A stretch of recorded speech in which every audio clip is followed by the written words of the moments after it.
Well, we're back with Jeremy Kyle at 9:25 this Wednesday morning, and after that, Philip and Fern take a look at some of the most dramatic soap exits.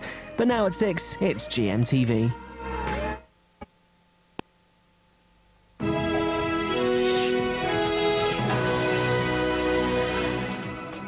Did these 4 young army recruits die because of widespread bullying and abuse in their barracks?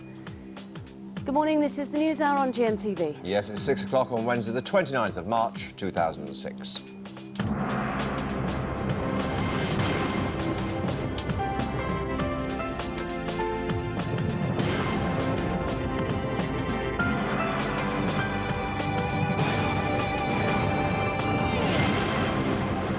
On the programme this morning, the long-awaited review into the deaths of 4 young army recruits at Deep Cut Barracks is published today. Will it reveal what the families of the victims have claimed all along, that they suffered bullying and abuse at the hands of colleagues? And while you've been asleep, Israel has elected a new leader. We'll have reaction from Tel Aviv on Olmart's win, the Kadima party and the demise of the once powerful Likud party.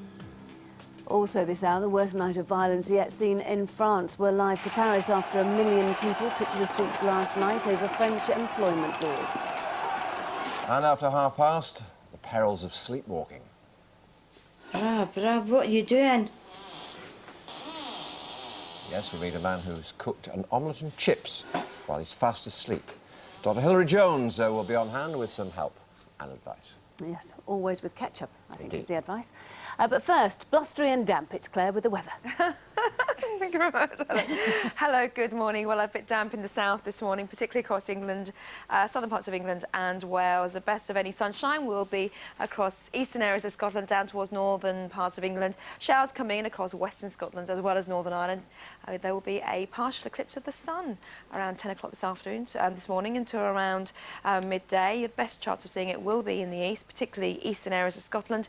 And temperatures today, well, the wind is easing just a little bit up to around 11 or 12 Celsius, 14 at the very best. Watch out for those showers, so I'll be back in around 25 minutes. Penny. Thanks very much, Claire. Our top story today, the results of an independent report into the deaths of 4 young soldiers at Deep Cut Army Barracks are revealed today. Rachel Harrison is at the barracks in Surrey. Rachel. Yes, good morning, Penny. Well, there's a huge cloud hanging over the barracks this morning, and it's unlikely to lift with the publication of this report. It was set up to look into the death of 4 young recruits here between 1995 and 2002. Its author, the human rights lawyer Nicholas Bake, will release his findings later today, and it's expected to be strongly critical of the regime of bullying here at Deep Cut. It's also expected to name and shame 14 current and former soldiers who worked at the base. Now, Cheryl James, Sean Benton, James Collinson and Jeff Gray all died here from gunshot wounds, some of them multiple. The army have always claimed that they committed suicide, something the families have refuted. They believe their children were either murdered or bullied into taking their own lives. And certainly a coroner has recorded an open verdict on 3 of the recruits' deaths and committing suicide to one of them in the case of Sean Benton. But they're hoping today that this report may shed some light on what went on here over that 7-year period. So what response are we expecting from the families to this? Well, they're going to be hugely sceptical. There have been a number of reports already into Deep Cut accusing them of bullying tactics, and one, of course, was the Surrey police investigation, which cost almost £1 million. And at the end of that, they found no evidence of criminal wrongdoing. But the reason the family are unhappy about today's report is that although it's been independent, it's been held behind closed doors. They've always said right from day one that they wanted this to be an independent inquiry, so they really won't see today as their day in court. Rachel, thanks very much. Let's catch up on the rest of the news. Here's Arouge. Thanks, John. Good morning. More than 1 million demonstrators took part in protests across France yesterday as unease over new employment laws grows. Matt Arnold is in France for us this morning. Good morning, Matt. Good morning, Arouge from Paris. It depends who you believe as to how many people took place in this demonstration last night in Paris, but it was excessive numbers for sure. Let's look at the front pages of the leading left-wing paper, Le Libé, the Libération. The headline there, Sur contre tout, which means deaf to all. So that's their take on the situation here. And on the front page of the right-wing paper, Le Figaro, we can see Villepin, who is the French Prime Minister, entre deux feux, between two fires, literally, or as we would say, between perhaps a rock and a hard place. Well, the police are saying that there was 1 million people nationally demonstrating in 250 protests around the country, whereas the organisers of the strike saying it was 3 million nationally and 750,000 in France. Well, I walked the whole route of the demonstration yesterday. Just to remind you, they're protesting about the CPE, the controversial employment laws which affect students and young people under 26.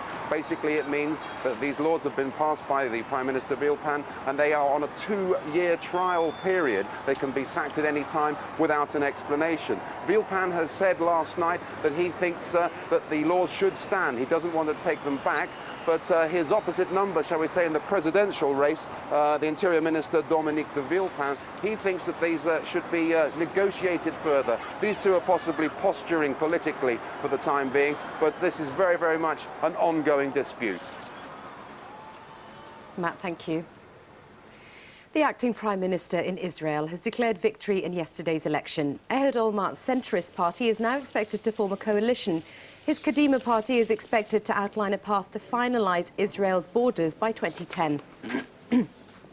Freed hostage Norman Kember has been speaking about his ordeal in Iraq for the first time. He said his 4 months in captivity was a time that had been stolen from him, but the 74-year-old insisted there was no point in regretting his decision to go to Iraq to try to help the people. Tony Blair has urged world leaders not to delay replacing the Kyoto Global Climate Treaty when it expires in 2012. Speaking at a conference in New Zealand, he called for a new agreement with a goal of stabilising climate change and cutting harmful emissions. Nearly 3/4 of girls aged between 8 and 12 want to change something about their bodies or appearance. New figures also reveal that by the age of 16, more than a quarter want plastic surgery. Glossy images of impossible perfection in magazines are being blamed, and the research has led to renewed calls for more positive role models. Scientists and tourists are gathering around the world to witness a solar spectacular. Unlike the total eclipse visible in Britain back in 1999, this time the show begins in Brazil. The sun will then be blotted out in Mongolia and large swathes of West Africa and India. Observers are being warned to protect their eyes before looking at the phenomena. Now, after 40 years in the business and 43 hit singles, Tom Jones is about to receive the ultimate accolade and become Sir Tom. He'll go to Buckingham Palace today to pick up his knighthood from the Queen. It's not unusual for the Welshman to be invited to receive awards, but this one's sure to take pride of place on the sex bomb's mantelpiece. No doubt. It is 7 minutes past 6. I'm back at half past. Now it's over to Penny. Thanks very much, Arouge. And these are the front pages of the newspapers this morning. They've made the... that's the front pages of The Times and The Guardian. Voters turn their backs on Israeli hardliners. And The Guardian, Kadima wins Israel's general election as Likud is humiliated. The country's interim Prime Minister, Ehud Olmert, has claimed victory after his centrist Kadima party took the lion's share of the vote. Overnight, Mr Olmert pledged to pursue a plan to give up parts of the West Bank and impose a border on the Palestinians if peacemaking stays frozen. Well, joining me on the line now from Tel Aviv is the Daily Telegraph's Inigo Gilmore. Good morning to you, Inigo. So was this a surprise? Well, I think there were several surprises. It was not a surprise that Kadima won the largest share of the seats, but certainly there were several surprises, particularly that the Likud party, led by Benjamin Netanyahu, the former prime minister, was beaten into fourth place, a great humiliation for him and his party. And the rise of a new party, the Pensioners' Party, wasn't expected to win any seats, but won 8 seats. So once again, Israeli politics showing that it's very fragmented. And why do you think that Likud has fallen so far from grace?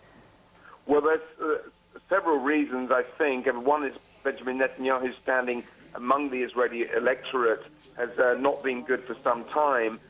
Certainly his economic policies as finance minister in Ariel Sharon's government led to a lot of unpopularity for his party. And also I think the fact that Kadima did come with an idea to further unilaterally withdraw from settlements, some settlements in the West Bank, that was adamantly opposed by Mr. Netanyahu. Yet that policy seems to have some resonance in the country, and has certainly helped Ehud Olmert to getting his party to the top position in this poll. So for thousands of Israelis, it is going to mean them completely uprooting from the West Bank and moving. What about the Palestinians? How have they reacted to this?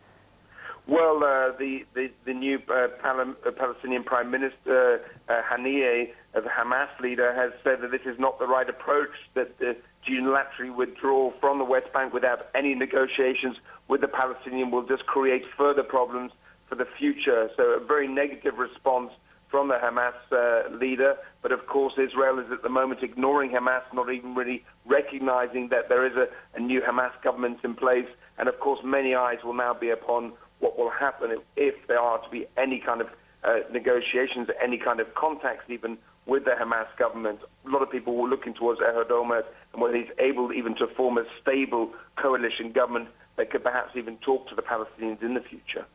Inigo, thank you very much. Time now 6:10 on the back page of the Daily Mail this morning, no doubt echoing the thoughts of Arsenal fans, particularly here in the capital and up and down the country, who needs Vieira after that great 2-0 victory for Arsenal last night over Juventus, of course, for whom Vieira now plays, of course. Daily Mirror's chief sports writer Oliver Holt joins us now. This was a very, very good win for Arsenal, wasn't it? It was an excellent win, yeah. They were superb last night. And it was the Who Needs Vieira line. It's really about celebrating the new Arsenal last night. New Arsenal typified by Fabregas there, who scored the winner, scored the first goal for Arsenal, and was really the guy who has replaced Patrick Vieira. This was the second goal, squared by Fabregas to Henry, who just had to put it into an empty net, and Arsenal were rampant by then. I mean, they were brilliant last night, and it was like watching the beginning of something new, really, and that sense, I think, was exaggerated or you know, stressed by the fact that Vieira was there representing the old Arsenal. Well, you say he replaced, Fabregas replaced Vieira. He actually overshadowed him last night, didn't he? Oh, he did, yeah. He looked like youth compared to age, you know, the two of them. I mean, Vieira was a bystander, really. It was quite sad, actually, almost to watch how much... He means that, you know, it's the old cliché of it's only half-time, but... That's not true. Arsenal must now be overwhelming favourites. I mean, Juventus have to score 3 goals. They didn't have a sniff last night. So if Arsenal play anything like they did last night, then they will go through. In the other game, Barca and Benfica drew. It was at Benfica. Good result for Barca, wasn't it, really? It was, but not a bad result for Benfica either. I mean, Benfica continue to surprise, really, in this tournament. You know, they knocked out Manchester United effectively in the group phase, knocked out Liverpool.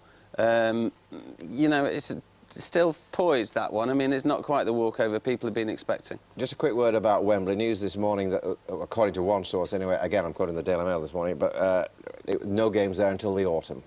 Well, I don't find that hard to believe at all. I think that's absolutely accurate, and Charlie Sale, the guy who's written that in the Daily Mail, is probably the world's leading authority on Wembley's woes, and so, you know, I can believe that. I mean, there are more setbacks at Wembley all the time, and it does, one last thing, it does make you wonder, with a little bit of trepidation, what it's going to be like when we're building Olympic stadiums. Yeah, indeed. Well, indeed. Yeah. Well, who knows? Sad story of a long delays. Oliver, good to see you. Thanks very much indeed for being with us.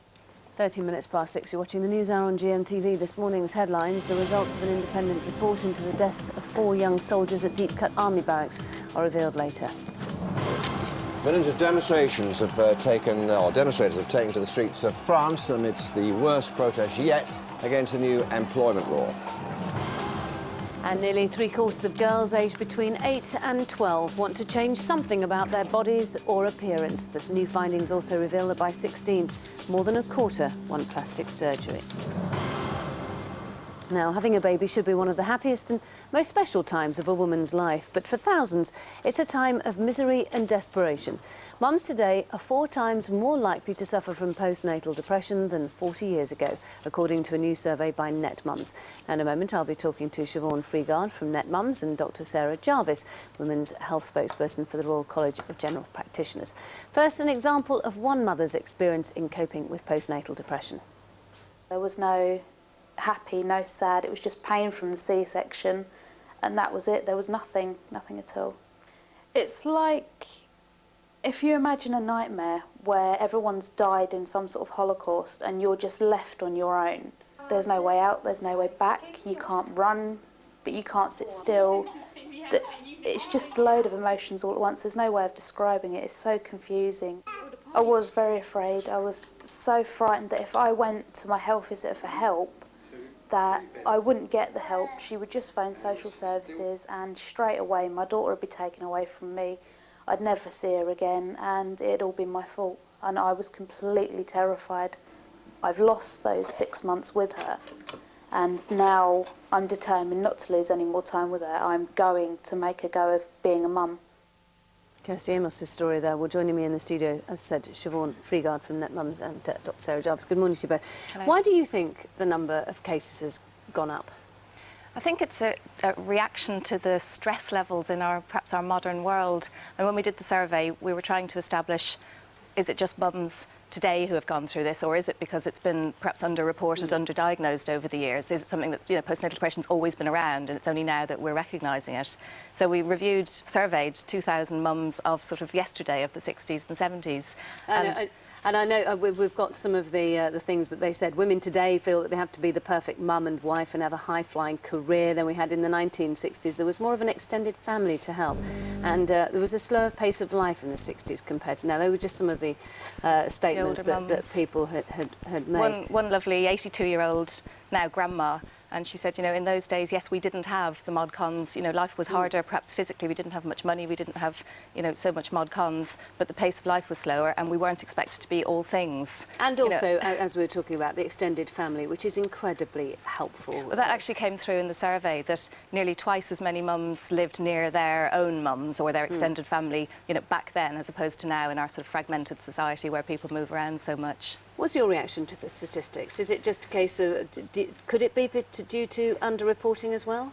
I think it might be a combination of the two. I don't think there's any question that the lack of social support, and particularly having your mum round the corner, does make a huge difference. We also get lots and lots of positive images from the media of mothers and motherhood and how glamorous it all is. And of course, nobody ever tells you the reality. It's rather like the pictures we've just seen about 8 to 12-year-olds who are faced constantly with unrealistic images. But I think we also have to bear in mind that if it wasn't diagnosed, if you just kind of felt just a bit miserable, then with the passing of the years that might seem a little bit less prominent and you may forget about it. We forget very effectively about how much childbirth hurts. And I think that some mothers may have forgotten how miserable they were, not just because it wasn't diagnosed, but also because their expectations weren't as high. And I know that in my mum's day, Valium was the way that that people went. You went to the doctor and you said, I'm feeling a bit, I can't cope, and they just put you on Valium. Well, of course, that doesn't happen anymore after they discovered how completely addictive it was. What do you get now if you go to the doctor and you say, I can't cope? Well, ideally, what you get is counselling and somebody to talk to and somebody to help you through the issues, because we know that that is undoubtedly the best way to go. But when there's real postnatal depression, we have to realise that depression is very much a disease, just like diabetes, just like asthma is a condition. Now, of course, there's the added problem when you're a new mum that you might have breastfeeding, so that can cause problems with taking tablets. But some women do need tablets, but always counselling. Siobhan, what do you suggest? I think, yes, of course, counselling and antidepressants, which you can actually sometimes take when you're breastfeeding with the right type. I think that's important that mums know that. But also talking and talking and talking. And the problem with postnatal depression is that people feel ashamed of it. They don't admit it to their friends. So all the mums are going around, you say, how are you doing? Oh, I'm fine. Everyone's fine. But actually, everyone isn't fine. Probably a third of them are suffering some sort of postnatal depression. So talking to each other. And what the survey also brought out was that although people used to have more family, they don't have more friends now. So we haven't replaced our old support network with a new support network. So get a new support network, perhaps from antenatal classes and various other from things. Net Mums. And kids clubs and Net Mums, obviously. Thank you very much, Siobhan. Thank you very much, Sarah. And of course, there's useful advice on dealing with postnatal depression on the website GM.TV. Still to come here on the News Hour, after another night of ugly street protests, has the French government finally caved in on its controversial employment laws? We're live to Paris for the latest. And it's Tiger Tom's big day. We head to the Valleys to celebrate Tom Jones's knighthood.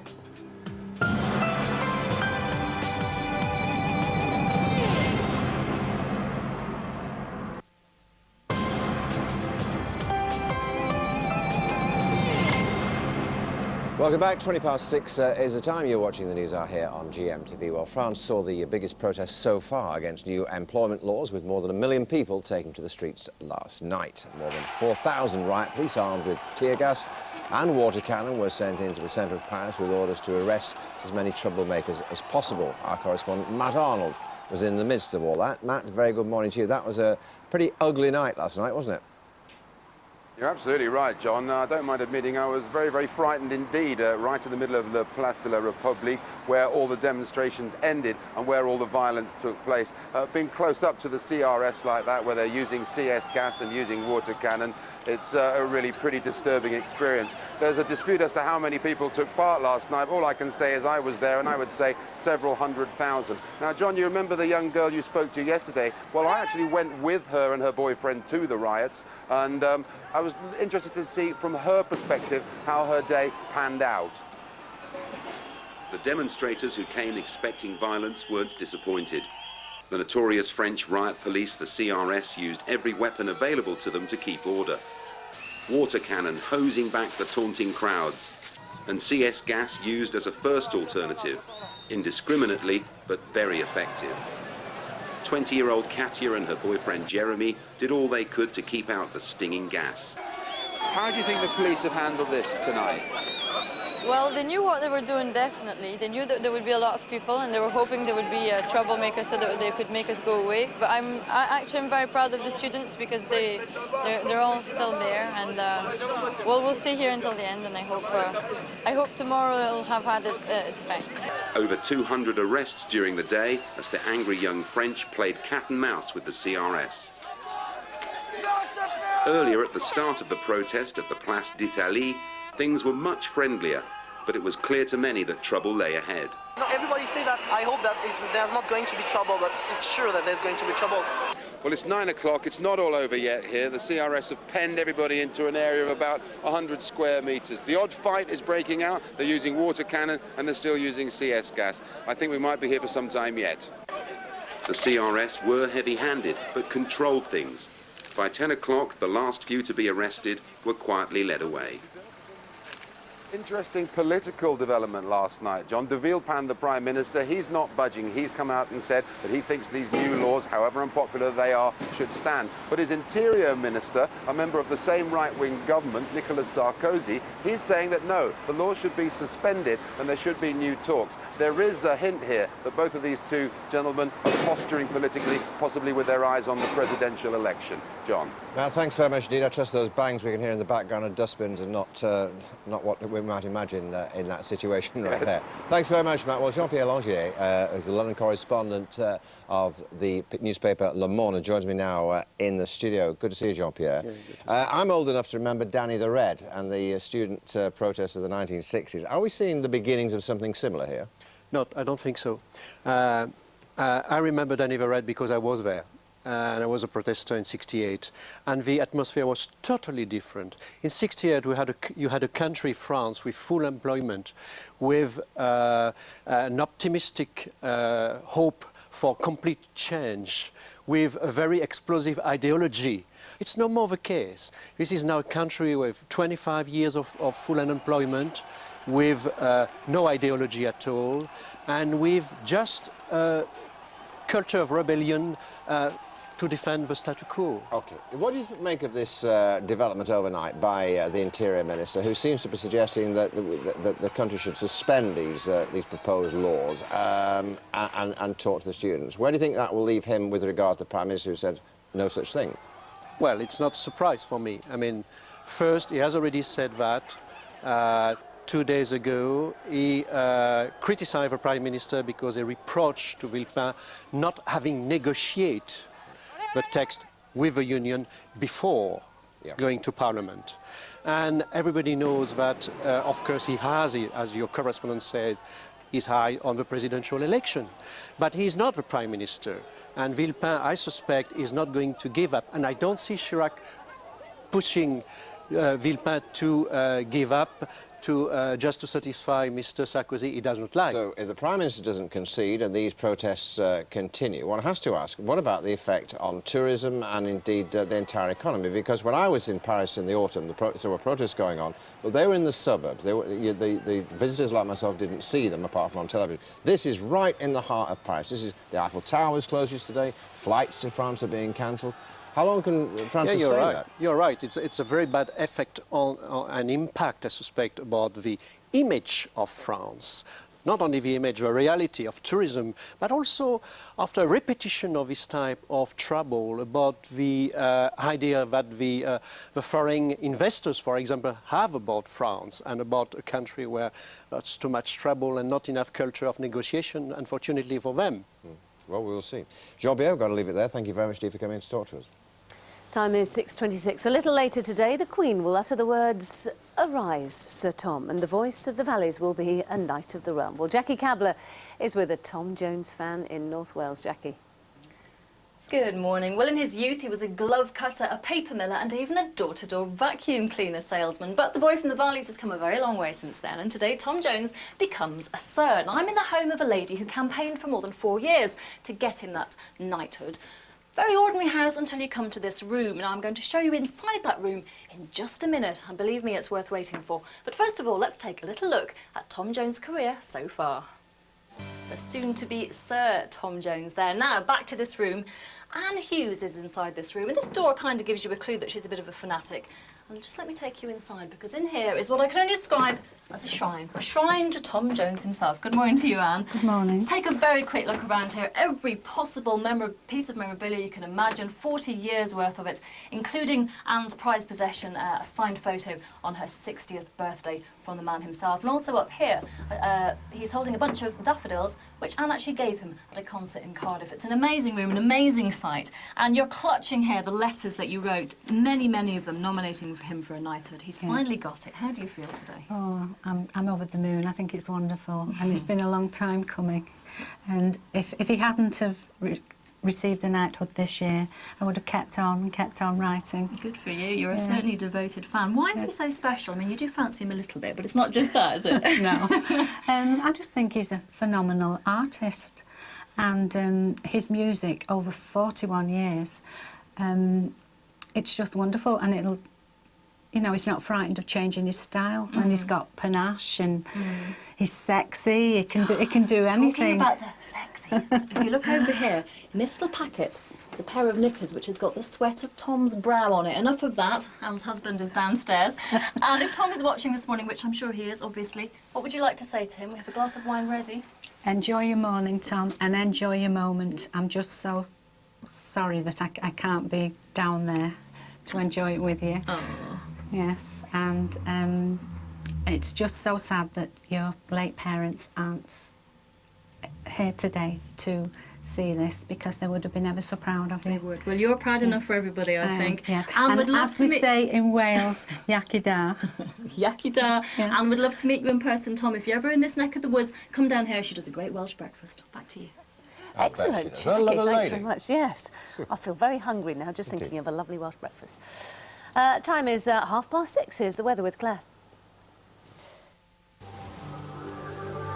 GMTV weather, sponsored by Tops Tiles, brightening homes, whatever the weather.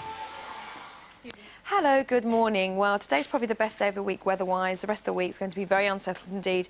We do have a swirl of cloud up here that's producing some strong winds, also some quite pokey showers. And down to the south, there's an area of cloud here producing some patchy rain and drizzle, particularly for Wales, southern parts of England. But I think it's going to break up, particularly across England through the day. In the middle, there's not a lot going on, and that's where we'll see the best of any sunshine today across Northern Ireland, away from the far north, and also Northern England, eastern parts of Scotland. You can see as we head up the country, there are some breaks in the cloud, but also some patchy bits and pieces of rain and drizzle, and these heavy showers just moving in now across western areas of Scotland. That's where they will remain through the day. The odd rumble of thunder can't be ruled out. Remember, there is a partial eclipse of the sun today, and it's most likely to be seen across eastern Scotland, northern areas of England, and Northern Ireland, where you should see most amount of sunshine. Do be careful, though, because sun can damage your eyes. Perhaps look at it when it's broadcast on TV a bit later. And now down to the south, we can see that cloud. That cloud will be breaking up through the day, allowing a little bit of sunshine, perhaps one or two isolated showers as well. So Scotland this afternoon, it really is a case of the showers in the west. Further east, it's mostly dry with some sunshine. Temperatures then up to around 10 degrees Celsius. Similar scenarios head further south. It's southeastern areas of Scotland as opposed to southwest, where we see the drier weather. And it's the far north of Northern Ireland, where again we could see one or two showers. Northern counties of England not doing too badly at all. The odd shower can't be ruled out. At least though we will see some sunshine. Sunshine extending down to the East Midlands, eastern areas of England. But in the west, we're seeing those showers. A lot of rain here. Well, patchy rain from time to time, but it's never really going to move away. And then for the southeast, the cloud breaking up from time to time down towards the West Country. Here, temperature up to around 13 degrees Celsius. Again, it's going to be rather cloudy from time to time. Some sunshine, though, for the Channel Isles. And this is the situation tonight. Sadly, more rain moving in. Here's your summary. For your in-depth local outlook, visit our website, or for a 10-day forecast, call GMTV's Weatherline on 0905 514 0000. Good morning, 6:32, Wednesday the 29th of March. You're watching the News Hour on GMTV, and in the next half hour we'll be talking to a former Army commander about the damning review expected today on the deaths of 4 young recruits at the controversial Deep Cut Army Barracks. And as a new survey reveals, more teenagers are opting for cosmetic surgery. We ask one 16-year-old why she felt the need to go under the knife. But our top story this morning, the results of an independent report into the deaths of 4 young soldiers at Deep Cut Army Barracks are revealed today. Rachel Harrison is at the barracks in Surrey. Rachel, good morning. Yes, good morning, John. Well, there's a huge cloud over the base today, and it's unlikely to lift with the publication of this long-awaited report. It was set up to look at the deaths of 4 young recruits between 1995 and 2002. Its author, the human rights lawyer Nicholas Blake, will release his findings later today, and it's expected to be strongly critical and accuse the base of having bullying tactics, and also that bullying tactics.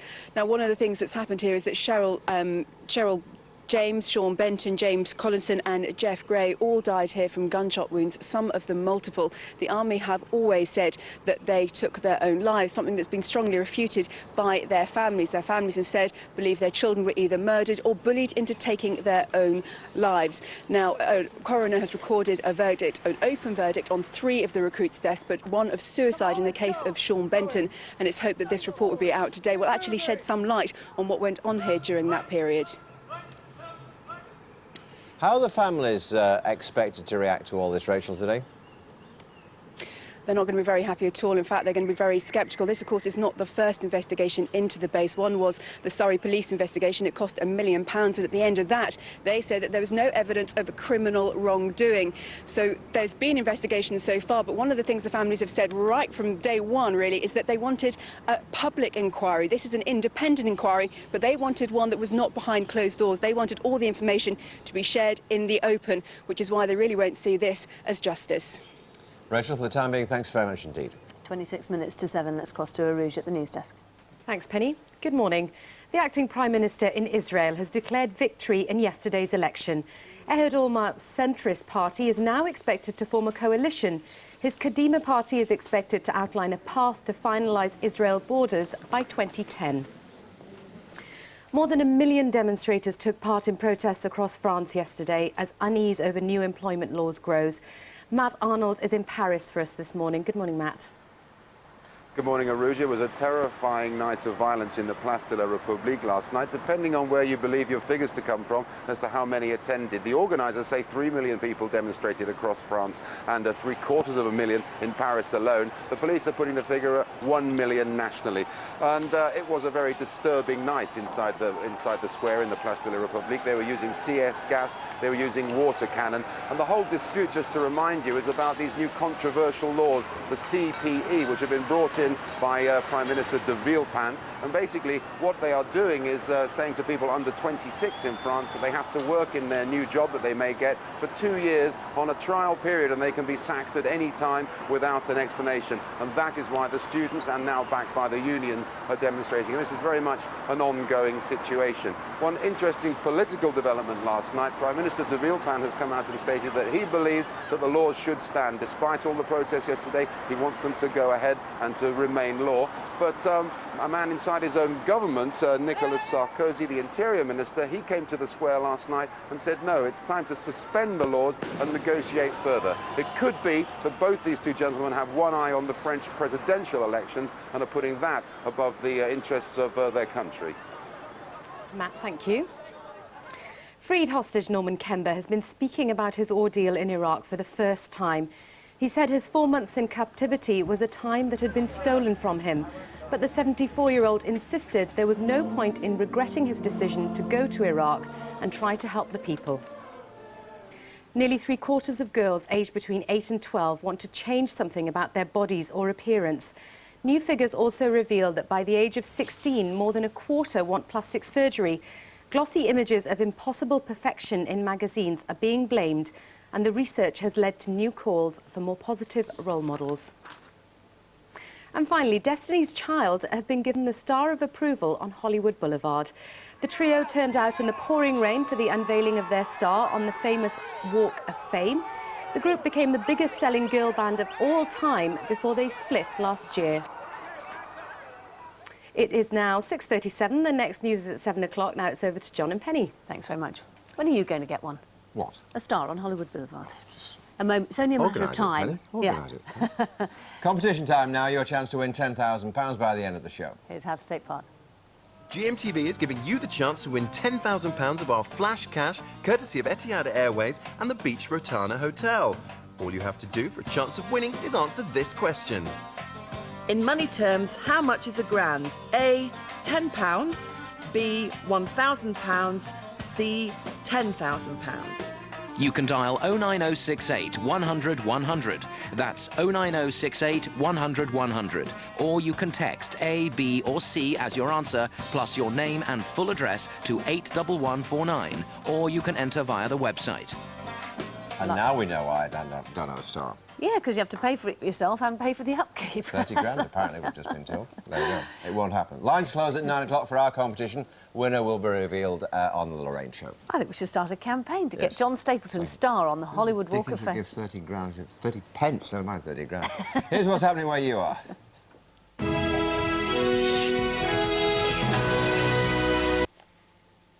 Good morning and welcome to the Breakfast News from ITV Granada. First relief for thousands of motorists after the government's approved a second Mersey crossing. After years of planning and consultation, Transport Secretary Alistair Darling's agreed to more than £200 million of funding. Caroline Wareham reports. It's hoped today's announcement will bring an end to this. Heavy traffic on the Silver Jubilee Bridge, a structure across the River Mersey that at present copes with 10 times more traffic than it was ever designed for. The new Mersey Gateway would help ease the strain.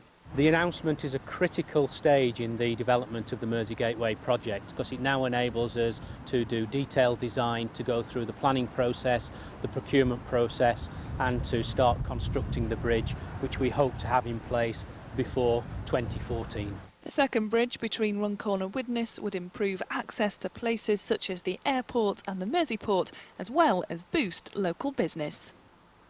The jury in the trial of two men accused of the kidnap and murder of a couple from North Wales will today hear from police officers in the case.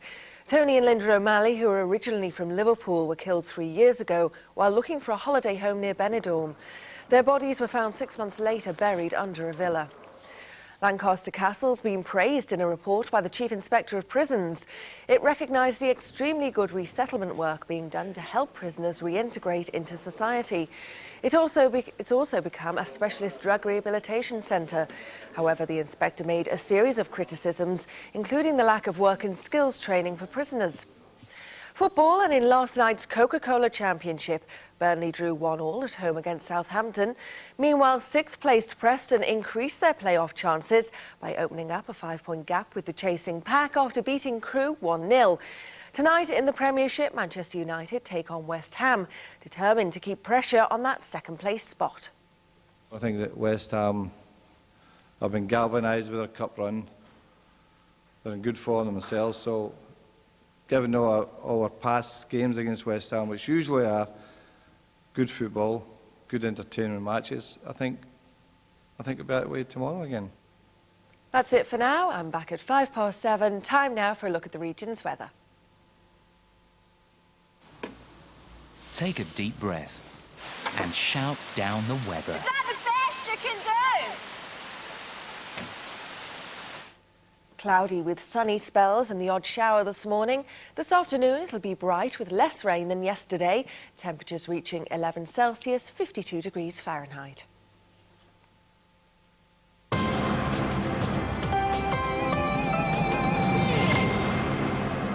Welcome back. 90 minutes to 7 is the time. Damning evidence of widespread bullying and abuse. That's what an independent review into the deaths of 4 young soldiers at the controversial Deep Cut Barracks is expected to reveal later today. It's what the families of Privates Sean Benton, James Collinson, Cheryl James and Jeff Gray have claimed all along after their loved ones were all found dead from gunshot wounds at the Surrey Barracks in the years between 1995 and 2002. The report comes after a 12-month review by Sir Nicholas Blake, ordered by the Armed Forces Minister Adam Ingram. So far, the families of the victims have been refused a full public inquiry. Former Army Commander Colonel Bob Stewart joins us to discuss this. Bob, good to see you.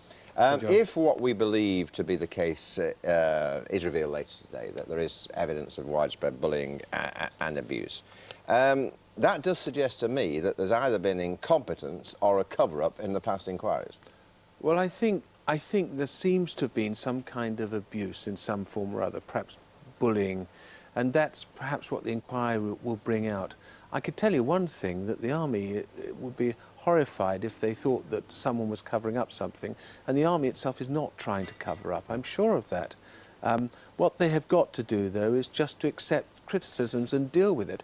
The training organisation, I know, because I saw quite a lot of it, I know has tried its very best to get bullies out of the system. And yet this report will apparently identify 14 different people who, in varying degrees, have either been guilty of abuse or bullying. Does it surprise you that bullying does appear to be still a part of the modern army? It's a part of the modern army, perhaps, because you can't eradicate people who are determined to bully. We've got to do your best. Maybe, I'm not so sure it's a total institutional failure. These people, bullies exist wherever they are, and somehow or other we've got to try and find a means of stopping them. Training is so difficult, John, because on the one hand you've got to be quite hard to get people used to the rigours of army life. On the other hand, you can't overstep a boundary, which is quite difficult sometimes. But it must dismay you, as it will dismay others, that, and I think this is a fair conclusion, that were it not for the persistence of the families of these poor, unfortunate young people who lost their lives, we wouldn't be where we are today. That's possible. You know what? It's so difficult, and I really feel for the families. Having lost soldiers myself and actually felt very much not as bad as them, but often quite like them, I can't understand what it must be like to lose a son or daughter. And to feel at least that your overtures are not being listened to, which is even worse. More than that, to feel you're not getting some sort of answer. I think people in the army are very sympathetic to that, and I hope very much that this inquiry will help bring some sort of, not settlement, but some kind of calmness. Yes, maybe. Just a quick word about something I know you feel quite strongly about, and that's the end of some regimental history up in Scotland. There's a wonderful picture on the front page of the Telegraph heralding the end of 6 Scottish infantry regiments consigned to military history. It's not a herald, it's a tragedy. We've lost today the 1st Battalion of the Royal Scots. It's the oldest regiment in the world. But we move on. We move on, and the very best of luck to the Army in the future. Bob, thanks very much indeed for being with us, and let me tell you that the father of one of the Deep Cut victims, Jeff Gray, will be talking on the programme at 7:10 this morning. Time is 7:15. You're watching the News Hour on GMTV. This morning's headlines: the results of an independent report into the deaths of 4 young soldiers at Deep Cut Army Barracks, as you've been hearing, are revealed today. The acting Prime Minister in Israel has declared victory in yesterday's election. Ehud Olmer's Kadina party is now expected to form a coalition. And millions of demonstrators have taken to the streets of France amid the worst protests yet against a new employment law. Now, a new survey out today reveals that 3/4 of girls aged between 8 and 12 want to change something about their appearance. And more shockingly, that by 16, more than a quarter would consider plastic surgery. Well, I'm joined by one of them, Stephanie Mann, who's had a breast reduction. And Stephanie's here with her mum, Janice, and they're joined by cosmetic surgeon Alex Carides. Good morning to you all. So first of all, why did you decide to have this operation? It had become my life, having, you know, these, you know, big boobs. It was my life. Everything was controlled by them. The way people look at me, the way that, you know, the things I could and couldn't do, the clothes I could and couldn't wear. I was fed up with living, you know, in that way and not being a normal teenager, you know? Yes, you couldn't do sport because you couldn't ever find anything to fit, and there were all those problems. And then, of course, you got bullied. Oh, yeah. All the time, just about that. Yeah. So, what did you go to the doctor? What happened? What happened next? At age 13, I went to the doctor and I asked if I could have a consultation with a plastic surgeon, and he refused straight blank because I was too young. Too young, basically. Yeah. He said I probably wouldn't be able to have one until I'm 18, until I've, you know, properly developed and finished growing. But you did have it before you were 18 because you went back when you were 16. Why? What prompted you that time? Well, to be honest with you, I'd really had enough at this point. I'd been beaten up by 7 girls in school. I'd also been beaten up by a girl and went home with minor concussion and was stayed off, you know, was at home for 3 days, you know, being monitored because, you know, because it was so awful. And Janice, for you, it was horrible as well because you were seeing your daughter going through all these traumas. And I understand at one point you went through and she was just standing there with a knife. 10-inch blade. Saying what? That she was going to cut them off. She had enough. She really had. And at that point you went to the doctor. Yes. And the doctor finally understood and said, OK. Yes. I'd like to also say that it was a locum doctor that we saw the first time that said that she was too young to have it done. But I'd like to state, and the doctor would probably agree with me, is that apart from the bullying, everything else, we couldn't get bras to fit Stephanie. And we hear so much these days that breast cancer, ill-fitting bras, all that sort of stuff. Because you were 36K, which I think it is actually. They don't make bras that size. They don't. No, I can well believe that they don't. Now, Alex, would you have carried out the surgery in this particular case? Well, strictly speaking, I don't think that we can regard this problem as a cosmetic issue. You know, these are very, very large breasts. And in fact, there is a condition called virginal breast hypertrophy, or simply put, virginal breast over-enlargement. So that's basically what she had. So she had a very large increase in her bust size, which obviously causes strain on the shoulder and neck, not to mention the fact that, you know, she can't wear, find a bra to wear to make herself comfortable. So under normal circumstances, though, what would you say to a 16-year-old girl who came in with the opposite problem, perhaps, who was flat-chested and said she was being bullied for being flat-chested? Would you do something then if she was 16? No, not at 16. I think that you have to be a little bit sensitive to the patient's needs. You know, obviously it's a problem for them. Otherwise, they wouldn't be coming to you. So you can't just suddenly just say to them, you know, look, go away, you know, come back to me when you're 25. I think you have to try to listen to the needs and try to understand what exactly is causing the problem, and you know, try to give them a little bit of support and tell them that yes, there is something we can do, but perhaps not just now. You know, give it a little bit longer, a little bit more time. You know, maybe things might change, things might improve. You know, they don't always do, of course. But at least, you know, you're there for them, and afterwards you get a rapport with them. So maybe perhaps you can see them at a later stage when they are a little bit more mature and can handle surgery a little bit better. Yeah. I know you're all coming back on the programme a little bit later on. Thank you very much for coming in at the moment, and good luck with your hairdressing career, because I know you're doing that at the moment. But thank you very much for coming in. I'd love to know your thoughts on cosmetic surgery for teenagers. Text them in 81189 or email us gm.tv. Thanks. Time right now is 10 to 7. The Scots are a nation of sleepwalkers. That's one of the findings in GMTV's Great Sleep Centres. Almost a quarter of those who answered our survey in Scotland said either they or someone they knew regularly went sleepwalking. Well, Dr. Hillary is at the Edinburgh Sleep Centre this morning with one man who not only walks in his sleep, but apparently cooks in his sleep as well. Good morning, Hillary. Good morning, John. You're absolutely right. That's why we're in Edinburgh. The Scots, according to our census, have the greatest number of sleepwalkers anywhere in the country. One particularly fascinating case is Robert Wood here, who, as you can see, is all wired up. He's been in the clinic overnight. We've been analysing and monitoring his sleeping patterns to see why he sleepwalks. And to say just why he's such an interesting case, take a look at this. I hope I get a good night's sleep tonight, eh? Me also. Night. I've been sleepwalking for as long as I can remember. When I was about 14, my parents found me wandering down the stairs in the middle of the night in my pyjamas. About 12, 13 years ago, just after I'd met Eleanor, I started getting up during the night and cooking meals. I was cooking quite an assortment. I was making omelettes, various omelettes. I was peeling potatoes and making chips. On 2 occasions I made spaghetti bolognese. I've actually set the table for 4 in a complete setting. Not just once, many times I've ran the bath. Here we go. It's 2:30 in the morning and Rab wants to eat. The other night there, Robert got up and I followed him and he had the cornflakes out and he poured all the cornflakes into the bowl. They were overflowing on the bunker. Rab, what are you doing? It disturbs my sleep because I've got to think all the time, is Robert going to get up and cook?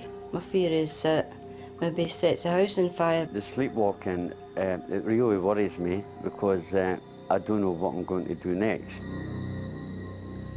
Well, Robert, people will be intrigued, possibly even amused by that, but there is a downside to this. How does it make you feel during the day when you're not sleeping? I'm totally exhausted during the day. I also feel sorry for my wife because I reckon that she must sleep with one eye open. I'm sure she does, because she's worried what you might get up to. Because it could be dangerous. Absolutely. Yeah. Well, hopefully the clinic's going to be able to find some answers for you. Yeah. Thanks for the time being, Robert. Let's go and meet Dr. Chris Ejikowski. He's the sleep specialist. He's the expert. There's nothing he doesn't know about sleeping patterns. And he's been monitoring the brain waves of Robert all night, analysing the findings, and hopefully he'll have some answers to this really serious and very common problem. Good morning, Chris. I think I got your name right. Must be a first, isn't it? Tell me, what's going on with Robert? Why do people generally sleepwalk? With the most common forms of sleepwalking, there's 2 things to think about. There are things that facilitate sleepwalking and the things that actually trigger the episode during the night. Now, the facilitators often are very simple: not getting enough sleep, alcohol, sleeping pills, in fact, anything that prevents the brain from waking up. The triggers are something else, and it can be not breathing properly, even having just an obstructed nose can do it. But also twitching legs, anything like that actually triggers the event. And in Robert's particular case? Well, he's certainly got breathing problems, and also when we're looking at the trace, unfortunately, he's probably been drinking too much over the years. There's an effect there where we can see that. But it's that combination of nicotine and alcohol is actually doing that. Right. He's also not sleeping enough. So it sounds like you're going to have some answers for him, going to be able to help him. Indeed. Good. We'll be back in the programme to hear more later. Thanks for the time being, Chris. In the meantime, back to you early rising insomniacs in the studio. Thank you very much indeed. Thank you very much, Hilary. You know what? She should actually leave him out a bowl of potatoes that need peeling so that he can do that in the middle of the night, do something constructive. We wondered also whether he cleaned up afterwards. We'll find out. I'm sure. Anyway, help on the way for him. And tips on how to get a good night's sleep, look no further, of course, than our website. You can also take part in our online sleep test. That's it from the news. Our Fiona and Andrew up next with GMTV Today, talking to EastEnders, Danny Moon, actor Jake Maskell. But before all that, Claire with the weather.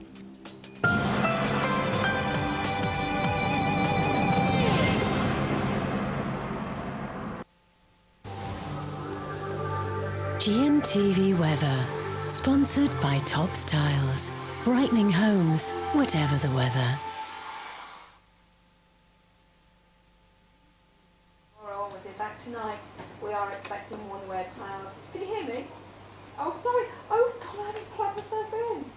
I'm so sorry. Just hang on a sec. Hello, can you hear me now? I'm so sorry, I really am. My microphone wasn't plugged in, but you can hear me now. A bit delayed. Anyway, let me carry on. I really am sorry. It doesn't usually happen. As I was saying earlier, We're seeing more in the way of sunshine across eastern areas of Scotland today, as well as northern England and Northern Ireland. We're seeing a lot of showers across western parts of Scotland and the far north of Northern Ireland as well. But there is going to be a partial eclipse of the sun today, where the moon moves in front of the Earth, eclipsing the sun.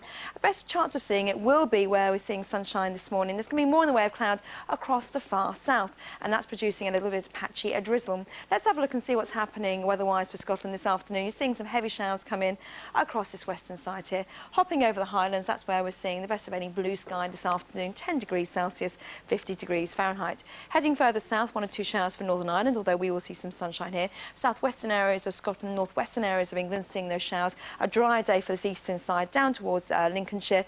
But for the west, particularly for Wales, we'll always see a lot of cloud, patchy rain and drizzle here, extending down to the West Midlands, but it will break up from time to time, and that's good news for East Anglia, the south east. Even central southern England this afternoon, getting away with a much better afternoon. The winds are a lot lighter, but then later in the day for the West Country, thickening clouds, and that's going to bring some outbreaks of rain. For the Channel Isles, you'll see some fine and dry weather, 13 Celsius. And then tonight, the fun really starts as another batch of clouds and rain moves its way northwards, and that really heralds a pretty awful period of weather. For Thursday into Friday, it's going to be wet and windy, heavy bursts of rain coming from the southwest with some showers to follow, as you can see here on Friday. Between, though, I think we should see a little bit of sunshine, and temperatures still not doing too badly at all. At the very best, 10 or 11 Celsius, 11, 52 Fahrenheit. Here's your summary. For your in-depth local outlook, visit our website, or for a 10-day forecast, call GMTV's Weatherline on 0905 514 0000.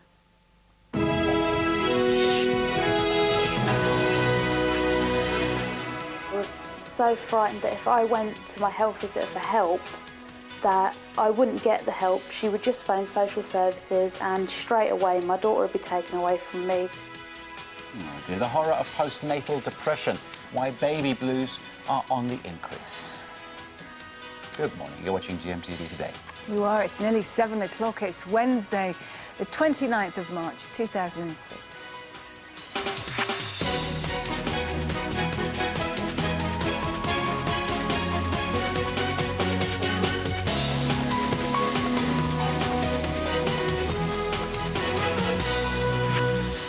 So this was the generation when women were meant to have it all. Successful careers, equality, a happy family. But new research out this morning suggests that could all be a myth. Modern-day pressures have led to a rise in postnatal depression.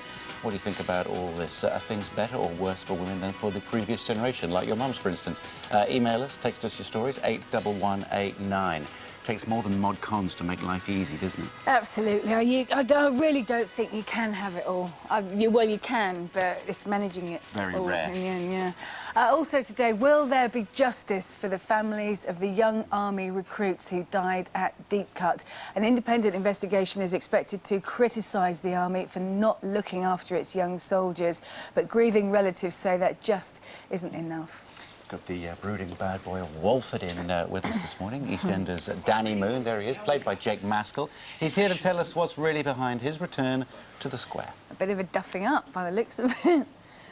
We have another £10,000 to give away in our competition too. OK, so that's all coming up. But 7 o'clock is the time this Wednesday morning. Here's Penny at the news desk. Thanks very much. Good morning. The headlines today. The independent report into deaths at Deep Cut Barracks is released today. Millions take to the streets of France in protest at new employment laws. And Tom Jones becomes Sir Tom Jones today. The results of an independent report into the deaths of 4 young soldiers at Deep Cut Army Barracks are revealed today. Rachel Harrison is at the barracks in Surrey. Rachel. Yes, good morning, Penny. Well, there's a huge cloud over the barracks today, and it's unlikely to lift with the publication of this very long-awaited report. The inquiry was set up to look at the deaths of 4 young recruits at the base between 1995 and 2002. Its author, the human rights lawyer Nicholas Blake, will release his findings later today, and he's expected to be strongly critical of bullying tactics used at Deep Cut. He's also expected to name and shame 14 current and former soldiers who used to work at the base.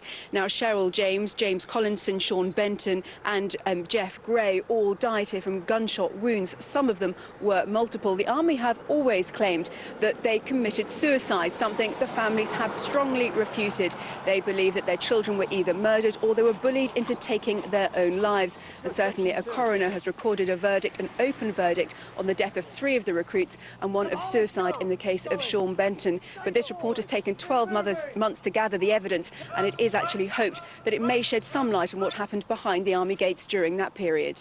And how are the families expected to react to this? Well, they're expected to be very sceptical indeed. There have been a number of reports into Deep Cut. One, of course, was the Surrey police investigation, which came to the conclusion after spending £1 million that there was no evidence of criminal wrongdoing. But the problem the families have is that they have always wanted a public inquiry from day one. This is an independent inquiry, but one of the problems has been that all the evidence has been heard behind closed doors. They wanted it to be heard in the open. They're scared of an army cover-up, which is why they really won't see this day as justice, despite the findings later. Rachel, thanks very much. The acting Prime Minister in Israel has declared victory in yesterday's election. Ehud Olmert's centrist party is now expected to form a coalition. His Kadima party is expected to outline how it will finalise Israel's borders by 2010. More than 1 million demonstrators took part in protests across France yesterday over new employment laws. Matt Arnold is in Paris. Matt. Good morning, Penny. Well, that million is a police figure. There's a certain discrepancy in France this morning as to just how many people did take to the streets. The organisers of yesterday's protests say that across the country it was 3 million and 3/4 million in Paris alone. A look at the front pages of 2 left and right-wing papers is interesting. This is the Libération, Sur contre tout, which means deaf to all. So that's the left-wing viewpoint. Looking at the Figaro, which is the right-wing paper which supports the government. Villepin, the Prime Minister, entre deux feux, literally between 2 fires, or as we might say, between a rock and a hard place. Well, very scary scenes in the Place de la République last night where the demonstrations ended. Just to remind you, the riots, in fact, were over the CPE, the controversial new employment laws, which means if you're under 26 in France, you have to do a 2-year trial period in a job and you can be sacked at any time. That's what the students are protesting about, and that was why they got union backing yesterday for these massive demonstrations right across France, and very scary scenes, as I say, in Paris last night. Now, one interesting political development last night is that the Prime Minister de Villepin has come out and said that he believes that however unpopular the laws are, they should stand. But his Interior Minister, Nicolas Sarkozy, he's come out and said, no, it's time to suspend the laws for the moment and let's have some more negotiation. There is feeling among political commentators in France that these 2 gentlemen are posturing politically, possibly with their eyes on the French presidential election. Penny. Matt, thanks very much. Nearly 3/4 of girls aged between 8 and 12 want to change something about their bodies or appearance. And by the age of 16, more than 1/4 want plastic surgery. Glossy images of impossible perfection in magazines are being blamed, and the research has led to calls for more positive role models. After 40 years in the business and 43 hit singles, Tom Jones is to get the ultimate accolade and become Sir Tom. Amanda Sargent is in Treforest in South Wales, where he was born. Amanda. Hi, Penny. Yes, Tom Jones, Welsh singing legend, Sir Tom, as he will be in a few hours' time when he goes to Buckingham Palace to be knighted by the Queen. But we thought we'd come here. This is the South Wales Valley's town of Treforest. This is where it all began. Have a look at this house here behind the wall where the curtains are closed. This is where, in June 1940, Thomas Jones Woodward was born. Now, he spent the first 4 years of his life here before moving around the corner with his family. One interesting fact for you is that when Tom was 12, he was housebound for a year because he contracted tuberculosis. And apparently it was during this time that he developed his great passion for music. Of course, his career began around here in the working men's clubs. And of course, as they say, the rest is history. In the 60s, the 70s, the big hits came. Delilah, It's Not Unusual. He became an international singing sensation. Sadly, though, for this neck of the woods, Tom doesn't live here anymore. He lives in the California with his family, but he still comes back home quite often. He has lots of family around here. He still comes back. He plays concerts. He was here last summer. He did a special concert just around the road to mark his 65th birthday. But there has been a massive campaign to get him knighted. He already is an OBE, but there was this huge campaign, people writing into local newspapers to get him knighted. That's going to happen today. I think there'll be 1 or 2 celebrations here later. Amanda, thanks very much. And finally, Destiny's Child have been given the star of approval on Hollywood Boulevard. The trio turned out in the pouring rain for the unveiling of their star on the famous Walk of Fame. The group became the biggest selling girl band of all time before splitting up just last year. 6 minutes past, almost 7 minutes past 7, I'm back at past. Here's what's happening where you are.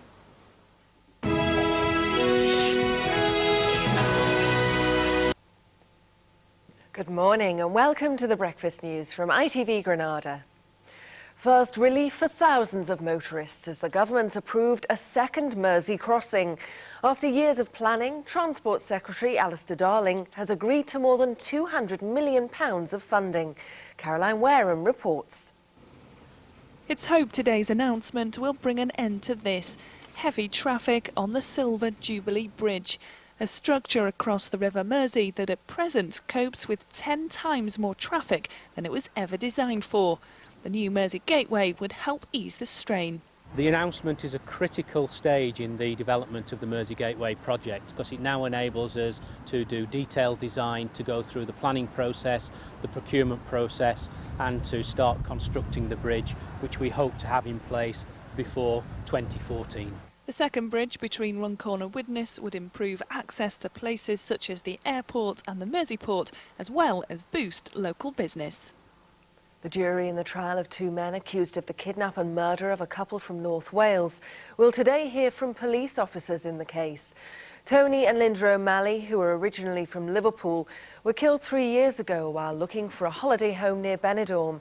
Their bodies were found 6 months later, buried under a villa. Lancaster Castle's been praised in a report by the Chief Inspector of Prisons. It recognised the extremely good resettlement work being done to help prisoners reintegrate into society. It's also become a specialist drug rehabilitation centre. However, the inspector made a series of criticisms, including the lack of work and skills training for prisoners.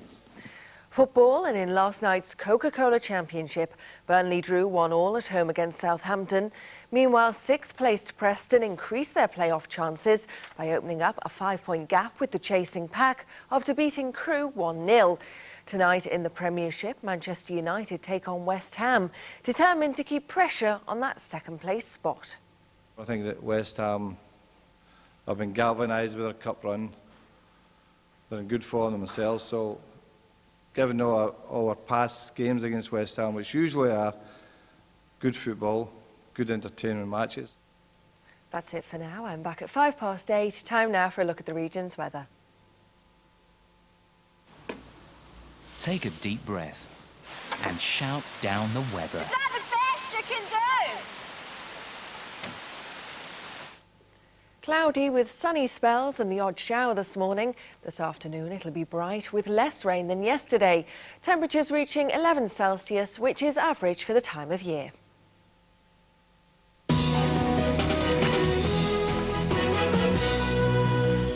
Almost 10 minutes past 7 this Wednesday morning. Good morning to you. Now, damning evidence of widespread bullying and abuse. That's what an independent review into the deaths of 4 young soldiers at the controversial Deep Cut barracks is expected to reveal today. Privates Sean Benton, James Collinson, Cheryl James and Jeff Gray were all found dead from gunshot wounds at the barracks in Surrey between 1995 and 2002. And in a moment, we'll be talking to Private Gray's father. Jeff, morning to you. But first, this report from Rachel Harrison. The long-awaited independent report, which was conducted behind closed doors, is expected to name and shame 14 at Deep Cut. The alarm was raised back in 2002 after Private James Collinson, who was 17, died after 1 gunshot wound to his head. His family refused to believe it was suicide, and it was later discovered that 3 other soldiers, 18-year-old Cheryl James, 20-year-old Sean Benton and 17-year-old Jeff Gray, all died from gunshot wounds over a 6-year period at the base. The Army have always claimed that all 4 recruits took their own lives. The families find that hard to believe, claiming they were either murdered or bullied into suicide. Open verdicts were recorded at 3 inquests. Previous investigations have criticised the barracks' training practices, but there has never been any suggestion that there was any evidence of criminal involvement. The families are sceptical about today's report, saying that it should have been held in public. Well, Private Gray's father, also Jeff Gray, joins me now. Morning to you. Morning. What do you think happened to your son at Deep Cut? Well, my son was shot once above each eyebrow. You cannot self-inflict those wounds. somebody murdered my son. What do you think the independent review will come up with today? Well, I would hope that Nicholas Blake looks at, you know, the shambles that is Deepcut and recommends a public inquiry. Do you think there's any chance of a public inquiry now, frankly? I mean, so far we've had a Surrey police investigation. That investigation was investigated by Devon and Cornwall, was it not? Ministry of Defence and the Army now, the government, they've put forward this independent review. They're going to think it's enough now, aren't they? No, it's not enough because they've only reviewed existing material. What we need is an independent judge who can compel witnesses to come forward, who can seize documents and then make recommendations from a public inquiry. This is for the good of the army, not just for the good of me, this is for the good of the army.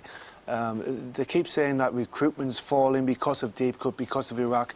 If we have a public inquiry, open the doors, see that everything's okay, and let's move on. Bob Stewart was in, Colonel Bob Stewart was in this morning. We'll just take his view. This is what he said earlier.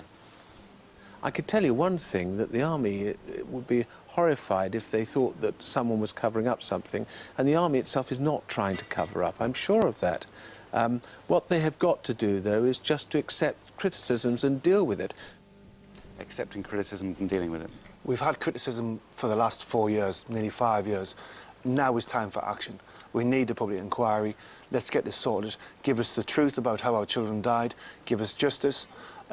Bring people to court and be accountable for why our children died. And let's have change. Let's have change how young recruits are treated.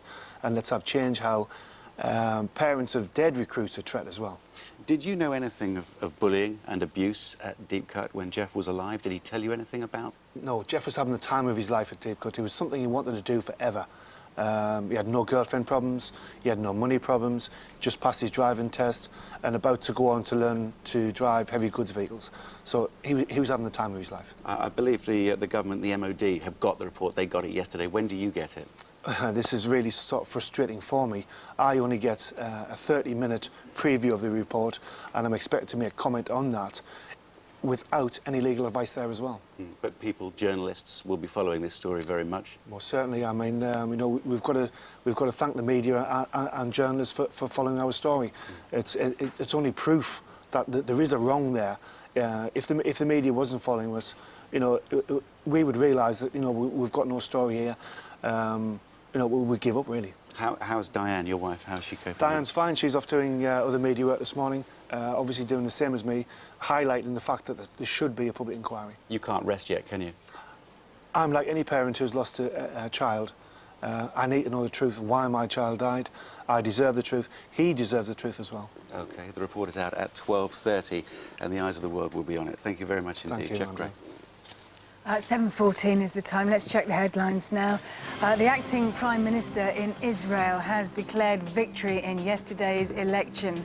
Ehud Olmert Kadima is now expected to form a coalition. Nearly 3/4 of girls aged between 8 and 12 want to change something about their bodies or appearance, according to a new survey. And the weather, western area is a bit showery. It should be mainly dry and bright elsewhere, though temperatures peaking at a very pleasant 14. Oh, that's only in the southeast. That's good for another one of your runs today. Yes.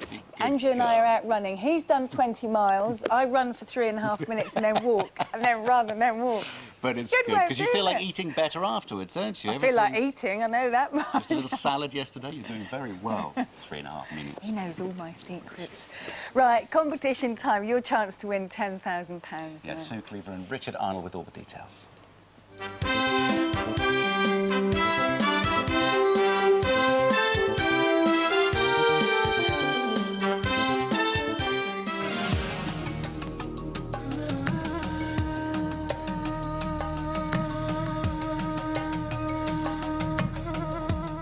You know, the wonderful thing about Flash Cash, you can indulge yourself in a little rest and relaxation whenever you want with your own personal masseur. That's lovely, Kitty. It's okay for you, madam? You like? Oh. That'll learn you, Susan. While Susan gets used to her pummeling, take a look at today's prize. Bet you don't get that in Weatherfield, do you? GMTV is giving you the chance to win £10,000 of our flash cash, courtesy of Etihad Airways and the Grosvenor House, West Marina Beach. All you have to do for a chance of winning is answer this question. In money terms, how much is a grand? A, £10, B, £1,000, C, £10,000. You can dial 09068 100 100. That's 09068 100 100. Or you can text A, B or C as your answer, plus your name and full address to 81149. Or you can enter via the website. Oh. Well, good luck with that and get dialing. Don't forget lines are only open until 9 o'clock this morning and you could bag yourself some flash cash to indulge in a little bit of therapy of your own. Oh, kitty love. Mr. Arnold, are you ready for your hydrotherapy treatment? Baltic cleaver! He really wasn't expecting No, he wasn't that, expecting was that. he? He's with us at 10 to 8 to do his telly bit. The winner of the competition revealed in Lorraine's show after 9 o'clock this morning. Right, now then, when we come back, it's the dark side of the moons. Actor Jake Maskell, he plays Danny Moon. He's back in EastEnders, here to tell us all about his return to the square after this.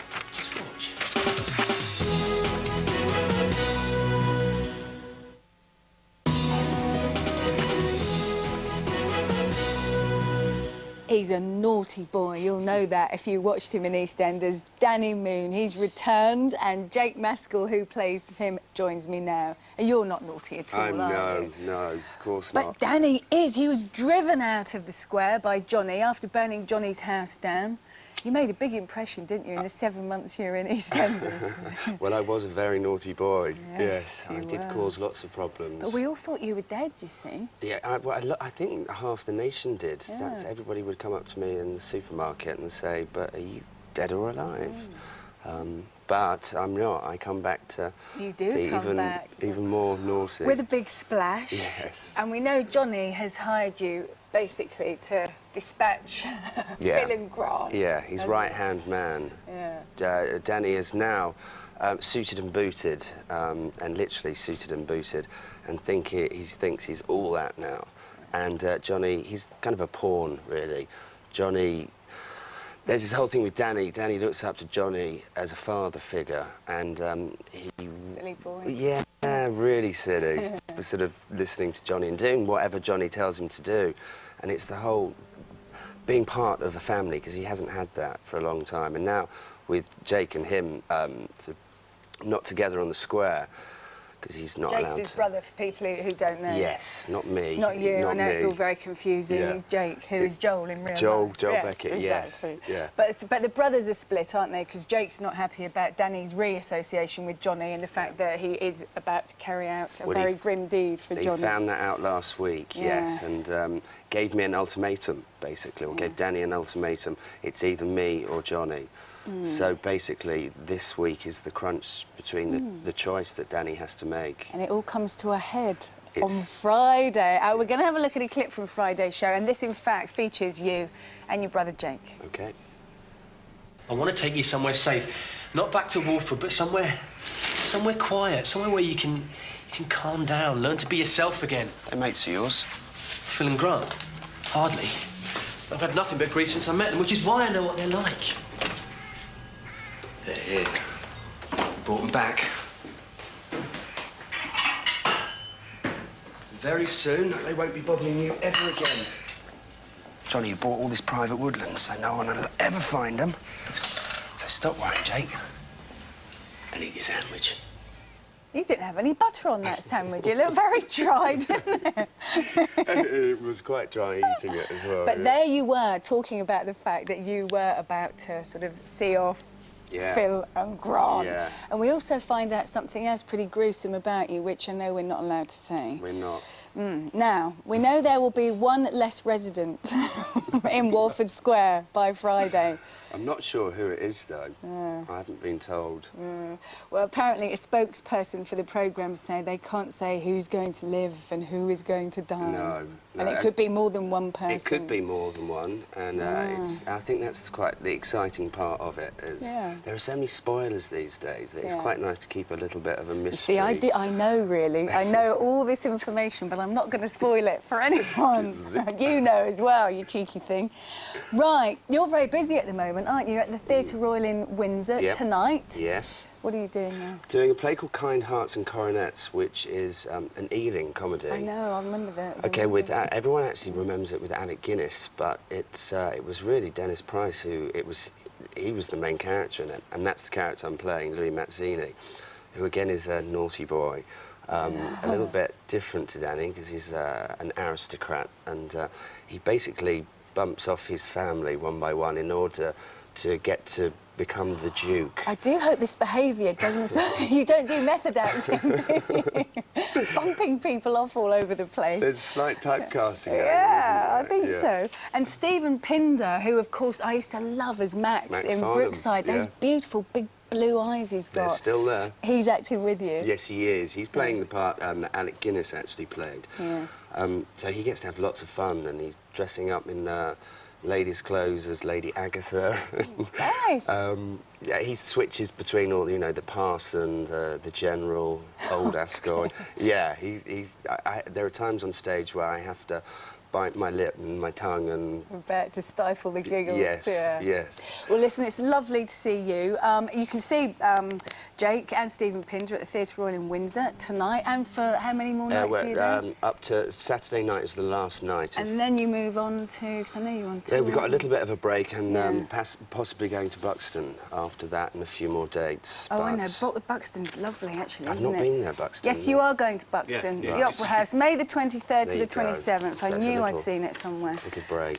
Lovely to see you. Pleasure, thank you very much. And good luck Thanks. tonight. Here's a Wednesday, 7:27. Here's the weather picture today. GMTV weather, sponsored by Tops Tiles, brightening homes, whatever the weather. Hello, good morning. Well, there's a partial eclipse of the sun today, between around 10 and midday. Best chance of seeing it will be eastern Scotland, northern England, as well as Northern Ireland. Showers here for western Scotland, and we are seeing more cloud across southern parts of England and Wales, although the cloud will break up from time to time. In fact, we're seeing that cloud this morning on the satellite picture extending down from the Atlantic up towards Wales, where it could stick all day. It's going to break up, though, on its eastern edge. Swirl of cloud here, bringing some strong winds and also some showers. Showers piling in across the western side of the country. Heading underneath the cloud, you can see there are one or two breaks just there above me there, but the cloud is thick enough to produce some patchy rain and drizzle, and as I said, those showers continuing right the way through the morning into the afternoon across this western side of Scotland, in fact clipping Northern Ireland from time to time as well. So this is the picture this morning, some bright skies for eastern Scotland, northern counties of England, away from the north coast of Northern Ireland, and I think a glimmer of sunshine coming through from time to time across East Anglia. Elsewhere there is a lot of cloud, although we could see some sunshine across Cornwall as well as the Channel Islands. Through the afternoon then, showers then continue to pile in, 9 or 10 Celsius, hopping over the Highlands though, some good spells of sunshine for the Northern Isles. Heading further south, border regions, it's the western side where we will see those showers, 1 or 2 for Northern Ireland, but there will be some sunshine. Best day really is going to turn worse through the next 24 hours. Northern counties of England seeing those showers on the western side, eastern side not too bad at all. A lot of cloud for Wales, breaking up through the afternoon. Again, the odd spot or two of drizzle can't be ruled out. Cloud extending down towards the Midlands, but for East Anglia as well as the southeast, I think we'll find that cloud breaking from time to time. Central southern England seeing some brighter spells, but then later on across the west country, thickening cloud, bringing some outbreaks of rain. It's going to be a wet night. For the Channel Islands, 11 to 13 Celsius, 57 Fahrenheit. And then tonight, another batch of cloud and rain moves up from the southwest, bringing some very wet weather. We can see where that wet weather is on Thursday, extending up to Scotland, eastern areas of Scotland. More to come in from the southwest, in between some sunshine, but also some showers. And for the weekend, it's wet and it's windy with showers. Here's your summary. For your in-depth local outlook, visit our website, or for a 10-day forecast, call GMTV's Weatherline on 0905 514 0000. In the next half hour, we're talking about postnatal depression. That's because it's on the increase. Hopefully we'll find out why later on. But now at 7:30 precisely, here's Penny with the news. Thanks very much. Good morning. An independent report into the deaths of 4 young army recruits at Deep Cut Barracks in Surrey is expected to reveal widespread bullying and abuse. The report comes after a 12-month review ordered by the Armed Forces Minister, Adam Ingram. Speaking earlier on the programme, the father of one of the victims, Jeff Gray, said the families deserved to know the truth. We need a public inquiry. Let's get this sorted. Give us the truth about how our children died. Give us justice. Bring people to court and be accountable for why our children died. The acting Prime Minister in Israel has declared victory in yesterday's election. Ehud Olmert's centrist party is now expected to form a coalition. His Kadima party is expected to outline how it will finalise Israel's borders by 2010. More than 1 million demonstrators protested across France last night over new employment laws. Unions and students are unhappy at plans which will make it easier to fire young people from their jobs. Police say there were 250 protests across the country and there was transport disruption. Violence erupted on the streets of Paris and the Eiffel Tower had to be closed. Nearly 50 people were injured. Nearly 3/4 of girls aged between 8 and 12 want to change something about their bodies or appearance, and by 16, more than a quarter want plastic surgery. That's according to new figures. Denise Gravel reports. They're under pressure to grow up fast, but according to the research, British girls have some of the lowest levels of self-esteem in the world. It's so bad, some of them avoid everyday things like going to school. They're so dissatisfied by the way they look. By the time they're 16, 92% want to change some part of their body. It's a lot of pressure on me to be skinny and to fit into clothes that, you know, celebrities wear. Sometimes when I'm in shops, you look at the models around in the pictures and you just think, am I good enough for what I'm looking like, the clothes I'm looking at and everything. Impossibly perfect images in countless glossy magazines piles on the pressure, and a campaign's now underway to widen the definition of what's attractive. We know that beauty comes in so many different forms. And the girls see it in each other. They just can't yet experience it in themselves. And we have to do all we can to help them. And one thing the experts all agree on is the need for more positive role models. More than 150 people have signed up to travel into space in 2 years' time. Richard Branson's space project will see space travellers propelled 400,000 feet above the Earth in a plane attached to a rocket. The whole experience will take about 2.5 hours and cost £114,000. And finally, staying with the stars, scientists and tourists are gathering around the world to witness a total solar eclipse. Unlike the one visible from Britain back in '99, this one will begin in Brazil. The sun will be blotted out then in Mongolia and large swathes of West Africa and India. Those watching have been warned to protect their eyes. And obviously not watch through binoculars. 7:32 or even 7:33, back at 8. Here are Fiona and Andrew. I saw one of them in America once. Did you? Total eclipse of the sun. Nobody told me it was coming, though, so it came as a bit of a shock at midday. Well, you're lucky, because I remember in 1999 we were all trying to see it, and I never did, actually. Did you see it? No, was it cloudy, probably? Was yeah, it? It was grey and horrible, yeah, as normal. Everyone was camped out on Cornwall, weren't they, trying to see Oh, it? yeah, that's right. They went all the way down there and didn't see anything. Yeah, right. This survey Penny was talking about in the news is rather disturbing. That 3/4 of girls want to change something about their appearance, and more than 1 in 4 16-year-olds are considering plastic surgery. It's really bad, isn't it? Well, you've got two girls yourself, haven't you? But you've been a little girl. I mean, did you have that? I mean, back then, I say with respect, but did you have... Were you surrounded by the images which made you feel I don't that think you we needed to were change? surrounded. No, because we used to have Jackie magazine with Kathy and Claire's problem page, which always helped Blue out. jeans, remember blue jeans? I remember blue jeans and Twinkle. I particularly used to get plastic hand puppets in there when I was younger. But it's exploded, hasn't it? We weren't subjected to the same images. However, I do remember that, I mean, I haven't learnt to swim properly. And that was because I had I was so self-conscious about my body. I used to write notes for myself that I couldn't do swimming. And to this day, I can't swim properly. And I'm still self-conscious on the beach. There's so many images, aren't there? Just sort of images. I mean, American trash on the TV. There's 1,000 channels of it coming at the kids. They go out shopping down the high street. You go into Smith's. You go and have a look at all the magazines. The image coming at little girls is so unhealthy. Instead of the Lord's Prayer at school, you know what they should say in the morning? Girls, I want you to go and find a mirror and tell yourselves you are fantastic, you're wonderful, you're beautiful. Get and Paul you're McKenna individual. into assembly every morning. That's what I say. They're individuals. Each one of them is individuals and perfect as they are. Stop being dissatisfied. I know, and also it's not actually down to the parents, because I knew my parents loved me and weren't criticising me, but I don't know what it is. I think it's part of it's a teenage thing as well, when your body does start sort of sprouting out in different places. Yeah, sure. But, you know, it's very sad. But however, there is a bit of good news, because Charlotte Church is seen as a good role model. So is Joss Stone, and so is actress Billie Piper. They're the shapes. Why does it always have to be celebrities? It's data. Well, Why are I we looking guess at celebrities? Anybody that looks at celebrities as role models is asking for trouble, because they're some of the most fallible people I know. Don't you think? Oh, you better not ask Charlotte Church back in here again, then. Well, you know, she'd admit a few things, wouldn't she? Yeah.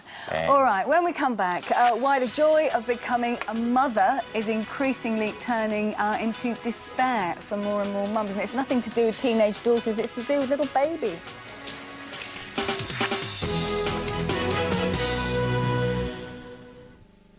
It's the voice that melted a million hearts. Now in his latest role, he's melting down the ice age. Lee Ryan explains all, Friday on GMTV.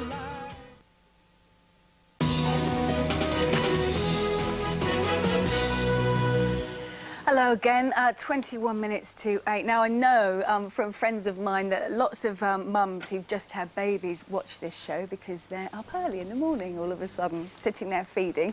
But we all assume that giving birth is one of the happiest and most special times of a woman's life. But for thousands, unfortunately, it is a time of misery and desperation. Mums today apparently are 4 times more likely to suffer from postnatal depression than 40 years ago. That's according to a new survey by Net Mums. In just a moment, we'll be talking to Siobhan Freegard. She's from Net Mums, the group which did the research, and GP Dr. Sarah Jarvis. First of all, though, an example of one mum's experience in coping with postnatal depression. There was no happy, no sad. It was just pain from the C-section, and that was it. There was nothing at all. It's like if you imagine a nightmare where everyone's died in some sort of Holocaust and you're just left on your own. There's no way out, there's no way back, you can't run, but you can't sit still. It's just a load of emotions all at once. There's no way of describing it. It's so confusing. I was very afraid. I was so frightened that if I went to my health visitor for help, that I wouldn't get the help. She would just phone social services and straight away my daughter would be taken away from me. I'd never see her again, and it'd all been my fault. And I was completely terrified. I've lost those 6 months with her, and now I'm determined not to lose any more time with her. I'm going to make a go of being a mum. Oh, pretty graphic description there. Siobhan Freegard is here from Net Mums, along with GP Dr. Sarah Jarvis. Morning, both of you. Morning. Siobhan, I know your organisation was responsible for this research. Were you surprised at the results as to how many women do actually suffer from postnatal depression? No, I think we've been following that quite closely over the last couple of years, and we've always thought it was much higher than the sort of medical estimates put it around maybe 10–15%. We're finding 30% have suffered, and another 20%, you know, think they may have suffered, but it might not have been diagnosed. So that's, you know, that's nearly half of mums are feeling some sort of. And a lot of people go through this thing, maybe 9 months on, when the baby's 9 months, and then look back after and think, actually, I nearly did have a breakdown there. Maybe that was postnatal depression, and you just go through it and don't actually get it diagnosed. And you think this is so hard, and it is hard, but it shouldn't be that hard, you know, having a little baby. It should be joyful as well, and it's when the joy goes out of it. I think it was interesting now that we did this research to go alongside that, because when you talk to your mum about it, you know, they say, I'm sure we didn't have all this when we were young, and we wondered, did they or didn't they?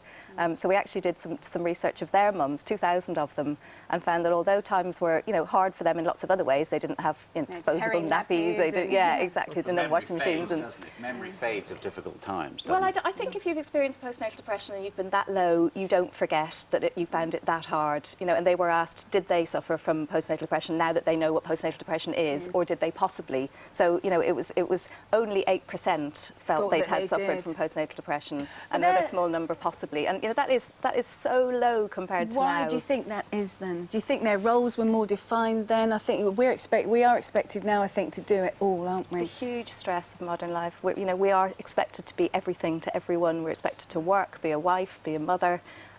be an entertainer, be a cook. You know, it's just too much. And you sort of Everyone's fail stressed. It's not miserably just on all mums. fronts, don't you? Or you And the think you media. do. And the media's got a lot to answer for, of course. There are an awful lot of positive images out there in the media about how, you know, pregnancy, a pregnancy bump is a designer accessory. Oh, it is, you know, it is no longer No, something you're and- allowed to do. You're not allowed to have piles. You're not allowed to feel exhausted. And you've got to lose weight within 3 weeks Oh, yes, of you've got to having be the back in your baby, designer because jeans Posh afterwards. does and they all do. And also these blessed books. If I saw Gina Ford, I think I might have to strangle her. Well, it's interesting, Because- actually, because Siobhan and I were talking earlier on about that, and she said, well, how do you feel on that? And I said, the fact is, labour doesn't come with a manual, not one that No. works, No. and neither does being a mother. Your baby is completely different to any other baby that's ever been born. And there is only one rule, and that rule is don't beat yourself up about it. Absolutely, because books like that, although they can help, and they do help a lot of people, if it doesn't help you in your situation, that can make you feel as though you've failed as well, can't it, It also, Siobhan? it also makes you feel that you have to follow a prescriptive format, whereas in fact parenting, a lot of it is instinctive, or should be instinctive. We're losing the instinct. But what the survey really showed as well is that in the old days, sorry to older mums, but in the old days they were more likely to live near their own mums and to have extended family around, which is the support you desperately need, and we don't have that now. Well, we're And leaving it later as well, so Yes. our mums are older and aren't able to probably help don't out live as near much. us. We're also living further away from them because we're more socially mobile. Our friends are no longer at home because, of course, so often when you've had a baby, you go back to work. So unless your friend has had a baby within the same couple of months, they may well not be at home. So we haven't replaced our parents with friends who are stay-at-home who've gone through the same thing. Because it's not instinctive, actually. I mean, I think we always say, you know, oh, breastfeeding should be instinctive. It should be so easy. It hurts. It's hard. We know it's best for the baby. But if you can't do it, again, Then you you shouldn't be made to feel guilty about it. What about C-sections? We heard the very graphic description earlier on in the film that she'd had a C-section and the trauma of that and the pain of that. Do you think the increase in C-sections has anything to do with it at all? Or? No, I don't think that's got that much to do with it. I think what we do need to bear in mind is that this has got to be about the baby. Nobody expected, I think, in the past to have an amazing experience when they were in labour. They expected it to be absolutely vile. Now it has to be all scented candles and calmness.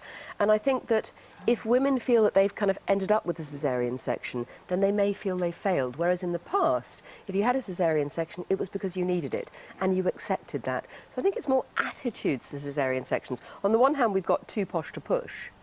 And on the other hand, it's, you know, natural childbirth or die. But whether, you know, however your birth is, you're still sort of sent home pretty much on your own these days. You know, it used to be... well, pretty much immediately. Pretty much immediately, but, you know, even then, you know, we don't have as many health visitors, we don't have the same sort of support in the community, you don't have your mum, so you don't have that support. So, you know, it's the isolation and just the loneliness, really, that I think And really we're screwing our children up when they get older by going to work. We're a very real big nuisance. argument this is. It is. We're destroying society single-handedly, us women. I'd like to say good morning to Kate Garraway and to Darcy. Yeah, I who hope is, that's all going well. 2 weeks and a few days old now. And She wouldn't also... be watching us, would she? Oh, I don't know. She might be at this. But and Derek as well, because dads are actually in this as well. I know it's not all about me and us, but men are involved in this particular. Yeah, when you come home from work, you understand what their wives are going through, and that's something we're also trying to do. To say, as a dad, how can you actually help your wife? Being there helps. Okay. All right. Not all the time. Anyway, for help and advice for those suffering with postnatal depression, go to the website. There's lots of advice on there. Thanks very much, you two. Thank you. Just gone 7:45 this morning. These are the stories making the headlines. The results of an independent report into the deaths of 4 young soldiers at the Deep Cut Army Barracks are revealed today at 12:30. Nearly 3/4 of girls aged between 8 and 12 want to change something about their bodies or appearance, according to another new survey. And today's weather. Western areas will see showers, but it should be mainly dry and bright elsewhere. Temperatures peaking at a rather pleasant 14 in the southeast. Competition time. Let's give away £10,000. Here's the question that you'll need to answer. In money terms, how much is a grand? A, £10, B, £1,000, C, £10,000. You can dial 09068 100 100. That's 09068 100 100. Or you can text A, B or C as your answer, plus your name and full address to 81149. Or you can enter via the website. It's got nothing to do with whether she's cooking my dinner or not. It's about Andrew and I just depression in continuing the house. debate. It's about support and love and caring and sharing. You should try it. Oh, you're a model husband. You're a model husband. At least I try occasionally. Sophia's going to beat me up when I get home. Yes, she will. Right, a Laura laughs, and a Laura food, actually, with Scylla and Richard Arnold. It's Richard's pick of the day. There she is. See more of that after this.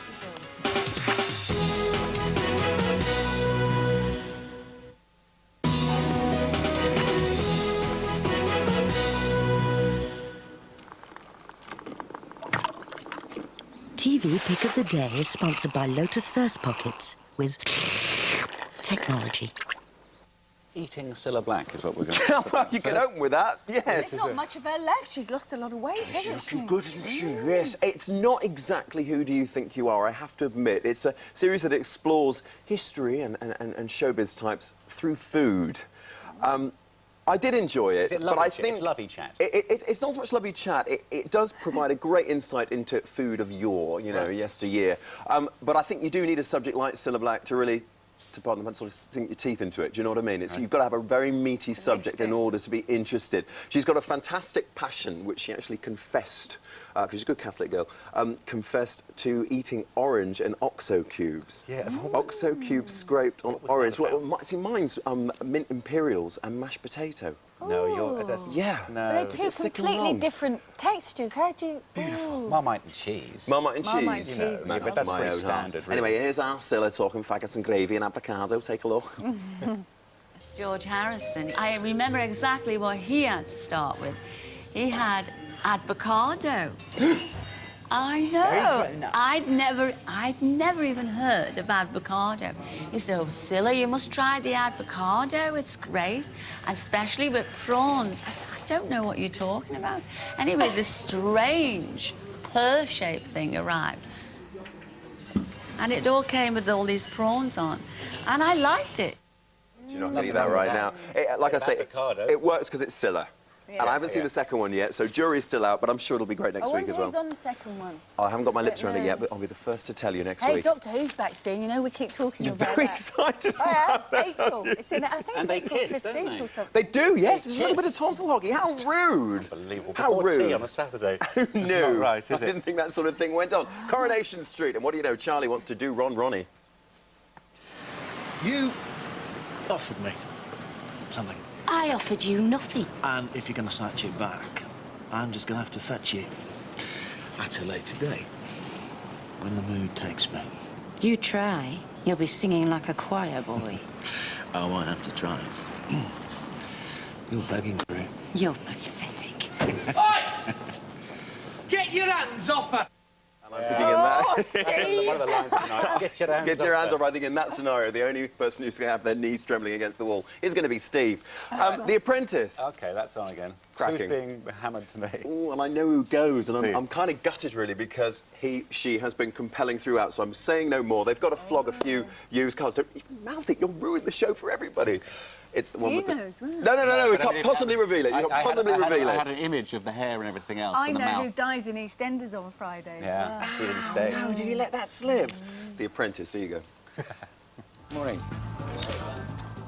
Now, you might be wondering what we're doing here in front of some of these cars. Well, in exactly 24 hours' time, you are going to be on the forecourts selling second-hand cars in a real-life situation to real customers. OK? And you'll be paid a commission. The team that comes back with the most amount of commission earned will win. Ooh, shit, I can't bear it. They need Jack from Albert Square down there with them, don't they? Deals on wheels. Deals on wheels. Shift a few motors. What a perfect punch to sell cars. The punch has just run fleeing from Joe. It's hilarious. Oh, yeah. She's coming out like that, like Barbara Bush or Yoda with a torch under her face. You know, like, oh, I'm leaving. Lovely to see. There's an image to start your day with. Enjoy, chaps. I thought Yoda was quite cute, actually, until he said that. Anyway, let's check the weather. Here's Claire. GMTV weather, sponsored by Topps Tiles, brightening homes, whatever the weather.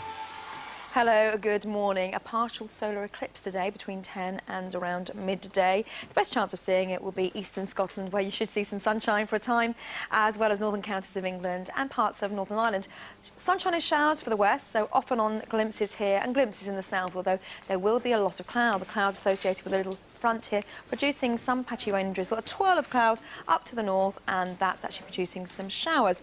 Heading through the cloud, you can see where it's damp this morning. It's damp across central areas of Wales. There are some gaps in the cloud, particularly for northern England, Northern Ireland, and then some showers just moving in on a very strong wind across western Scotland. So the showers continue through the day, clipping Northern Ireland as well. Eastern areas getting away with a better afternoon as well as morning, and northern counties of England. This area of cloud here stretching right across Wales, across the central and southern parts of England, should break up from time to time, producing a little bit of brighter weather. So this afternoon, watch out for those showers continuing in the west, breezy here. Heading over the Highlands, though, a much better day to come. You deserve some fine weather, and you will get it today. Watch out, though, tomorrow we are expecting some rain here, 10 Celsius. For border regions, it's the west where we'll see those showers, brighter in the southeast. Northern Ireland seeing some fine weather from time to time. Northern counties of England as well. Again, it's the northeast seeing some brighter blue sky, and in the northwest we'll see those showers. A lot of cloud generally across Wales. It may not break up across some central and northern areas, and in the south you could see some brighter echoes from time to time. I think for Northern Ireland as well as East Anglia in the southeast, again the clouds slowly breaking across central southern England, but there will be generally more cloud down here, and then later on we're seeing thickening cloud bringing some outbreaks of rain to Cornwall. This cloud slowly moving from the southwest to the northeast through the evening and overnight, so it's going to be a wet old night away from the far north of Scotland, and that leads us very nicely into the rest of the week, Thursday and Friday.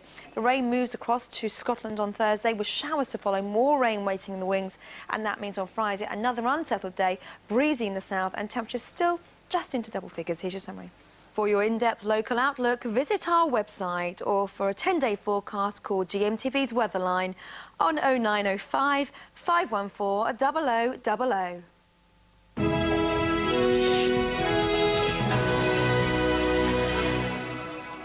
Brad, what are you doing? Well, that is the man who not only walks in his sleep, but he cooks too. Get him round to my house right now. That's quite useful. It does, doesn't it? Morning, you're watching GMTV today. It's almost 8 o'clock and it's almost the end of March, 29th of March 2006.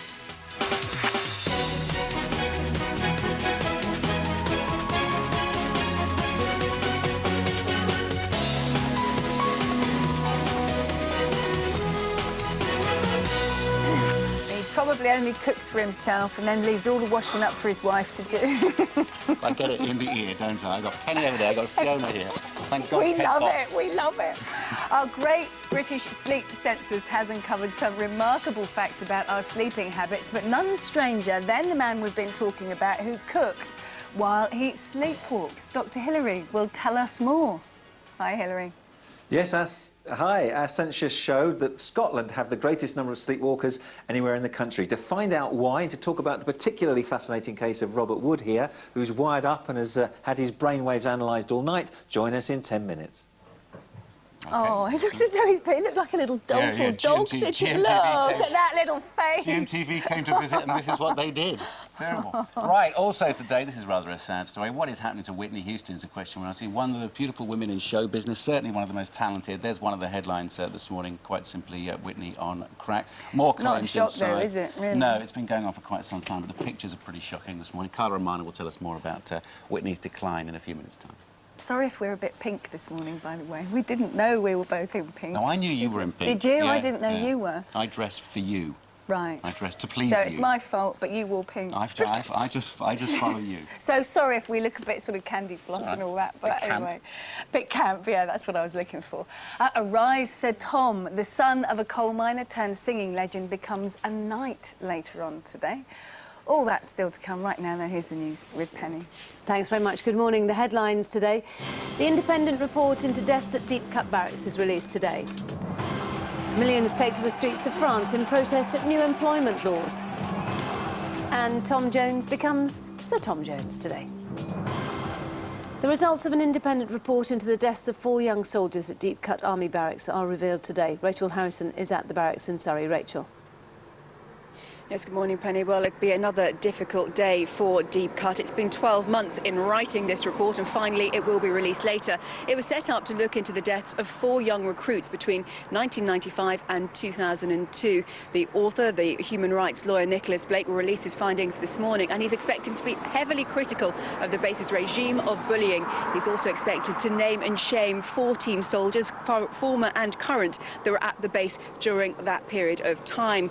Now, Cheryl James, James Collinson, Sean Benton and Jeff Gray all died from gunshot wounds. Some of them were multiple. The Army have always claimed that they committed suicide, something that's been strongly refuted by the family. They believe their children were murdered or they were bullied into taking their own lives, and certainly a coroner recorded an open verdict on 3 of the recruits but stated suicide in the case of Sean Benton. It's hoped this report will actually, though, look into what went on during that period of time and what went on behind the Army gates.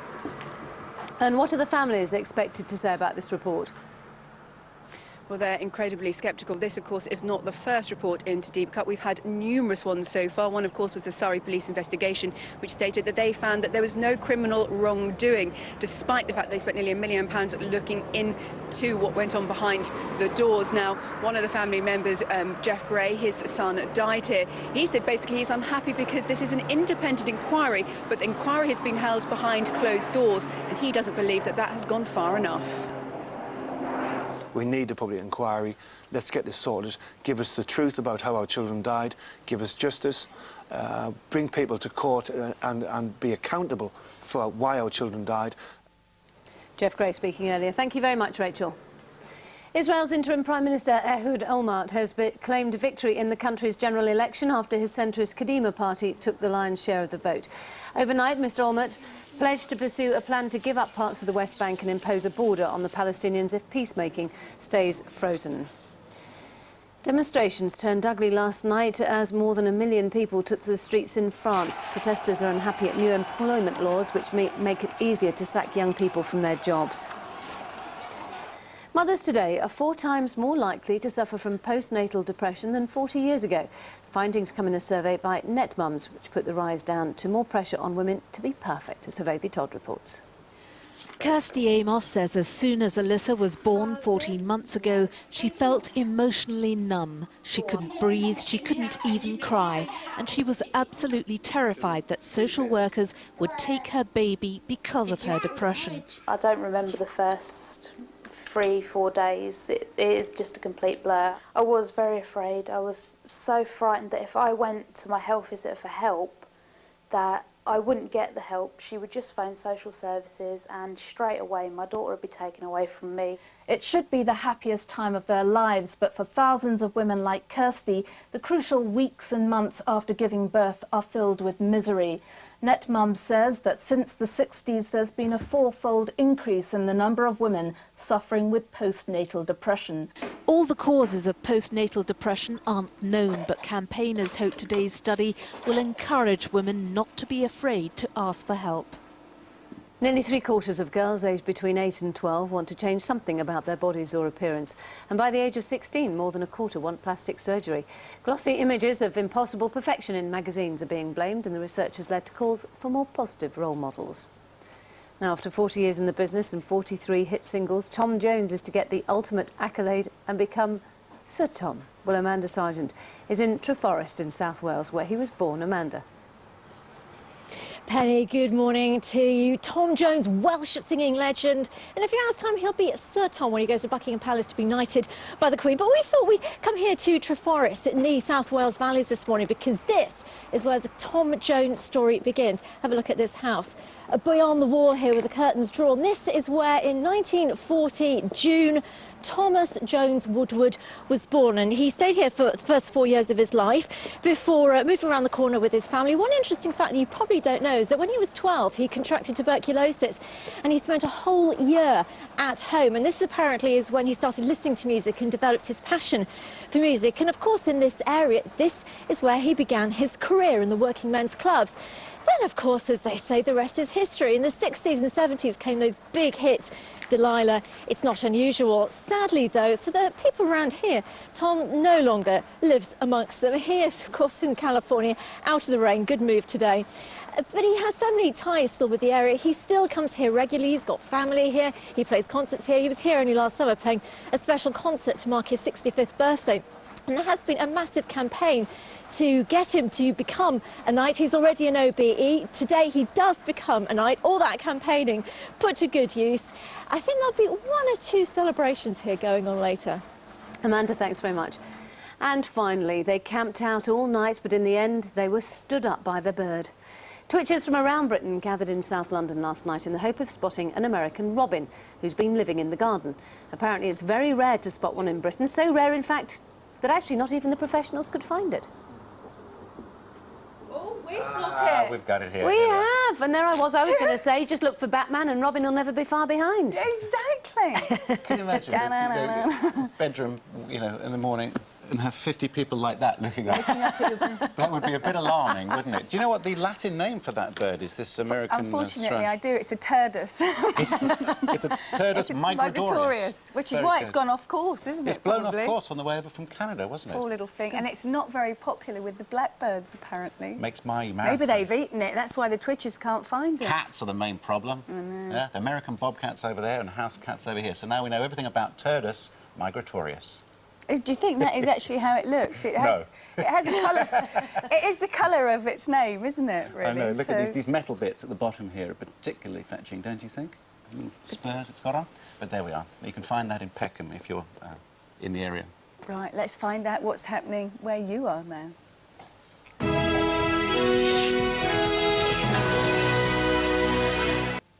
Good morning and welcome to the Breakfast News from ITV Granada. First, relief for thousands of motorists as the government's approved a second Mersey crossing. After years of planning, Transport Secretary Alistair Darling has agreed to more than £200 million of funding. Caroline Wareham reports. It's hoped today's announcement will bring an end to this. Heavy traffic on the Silver Jubilee Bridge, a structure across the River Mersey that at present copes with 10 times more traffic than it was ever designed for. The new Mersey Gateway would help ease the strain. The announcement is a critical stage in the development of the Mersey Gateway project because it now enables us to do detailed design, to go through the planning process, the procurement process and to start constructing the bridge, which we hope to have in place before 2014. The second bridge between Runcorn and Widnes would improve access to places such as the airport and the Mersey port, as well as boost local business. The jury in the trial of 2 men accused of the kidnap and murder of a couple from North Wales will today hear from police officers involved in the case. Tony and Linda O'Malley, who are originally from Liverpool, were killed 3 years ago while looking for a holiday home near Benidorm. Their bodies were found 6 months later, buried under a villa. Lancaster Castle has been praised in a report by the Chief Inspector of Prisons. It recognised the extremely good resettlement work being done to help prisoners reintegrate into society. It's also become a specialist drug rehabilitation centre. However, the inspector made a series of criticisms, including the lack of work and skills training for prisoners. Football, and in last night's Coca-Cola Championship, Burnley drew 1-1 at home against Southampton. Meanwhile, 6th-placed Preston increased their playoff chances by opening up a 5-point gap with the chasing pack after beating Crewe 1-0. Tonight in the Premiership, Manchester United take on West Ham, determined to keep pressure on that second-place spot. I think that West Ham have been galvanised with their cup run. They're in good form themselves, so given all our past games against West Ham, which usually are good football, good entertainment matches. That's it for now. I'm back at 5 to 11. Time now for a look at the region's weather. Take a deep breath and shout down the weather. Is that the best you can do? Cloudy with sunny spells and the odd shower this morning. This afternoon it'll be bright with less rain than yesterday. Temperatures reaching 11 Celsius, which is average for this time of year.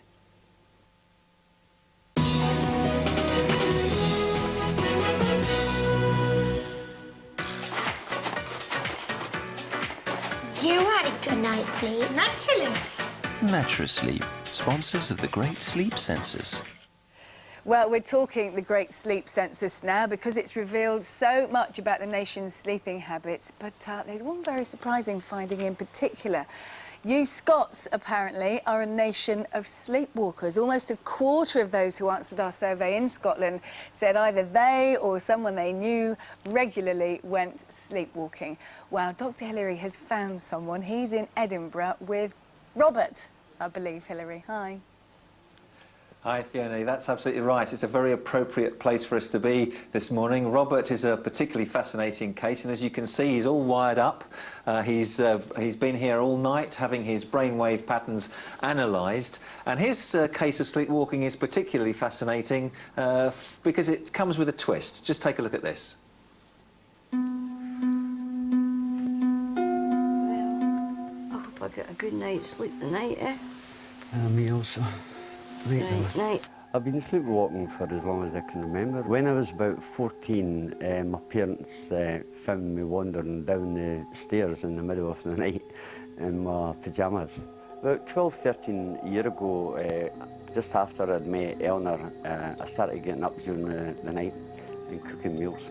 I was cooking quite an assortment. I was making omelettes, various omelettes. I was peeling potatoes and making chips. On 2 occasions I made spaghetti bolognese. I've actually set the table for 4 in a complete setting. Not just once, many times I've ran the bath. Here we go. It's 2:30 in the morning and Rav wants to eat. The other night there, Robert got up and I followed him, and he had the cornflakes out and he poured all the cornflakes into the bowl. They were overflowing on the bunker. Rav, what are you doing?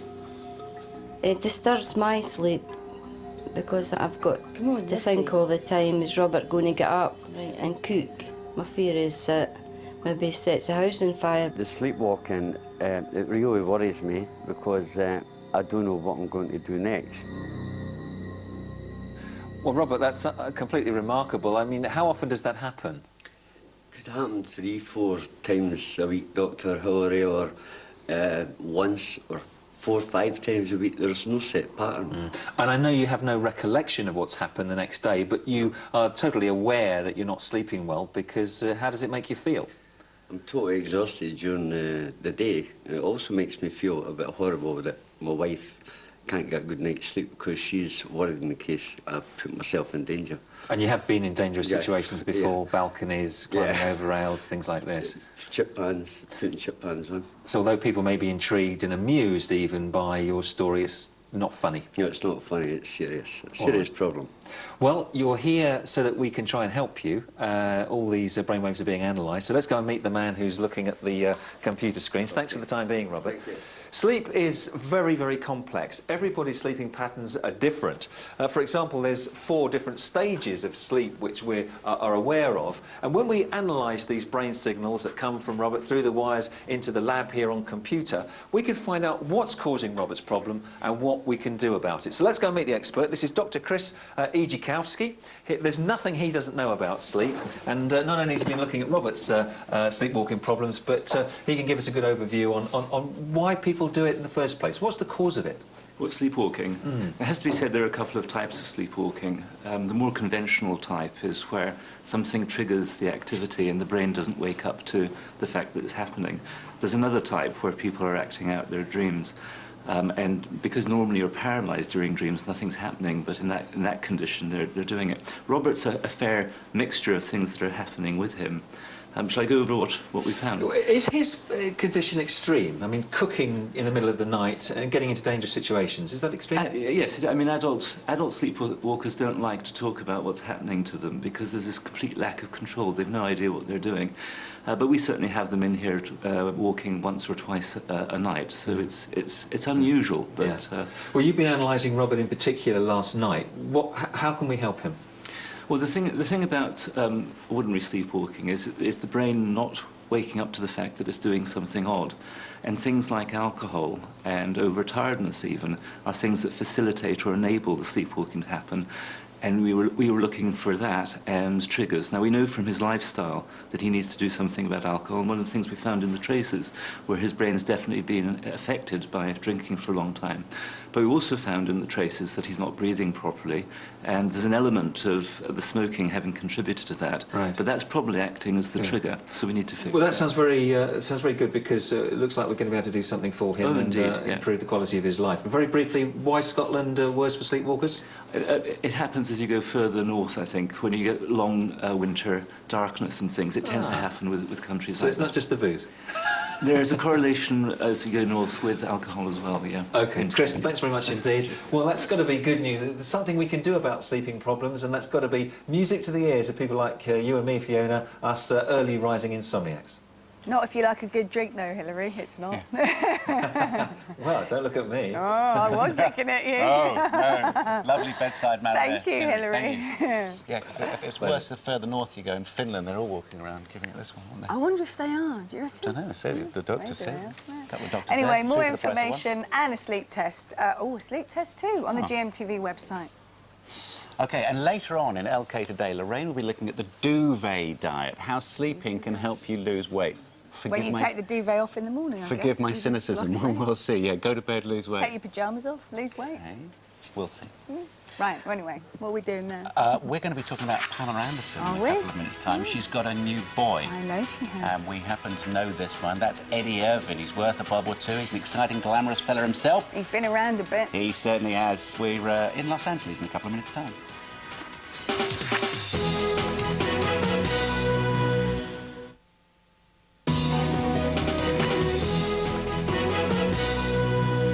We'll head to Carla in just a few minutes' time. She's in LA, of course. More on those rather worrying allegations about Whitney Houston. Some pictures in the papers this morning which aren't too complimentary. No, they're not. First of all, though, for you, we've got £10,000, and who better to be dealing it out than Richard Arnold, aided by Sue Cleaver.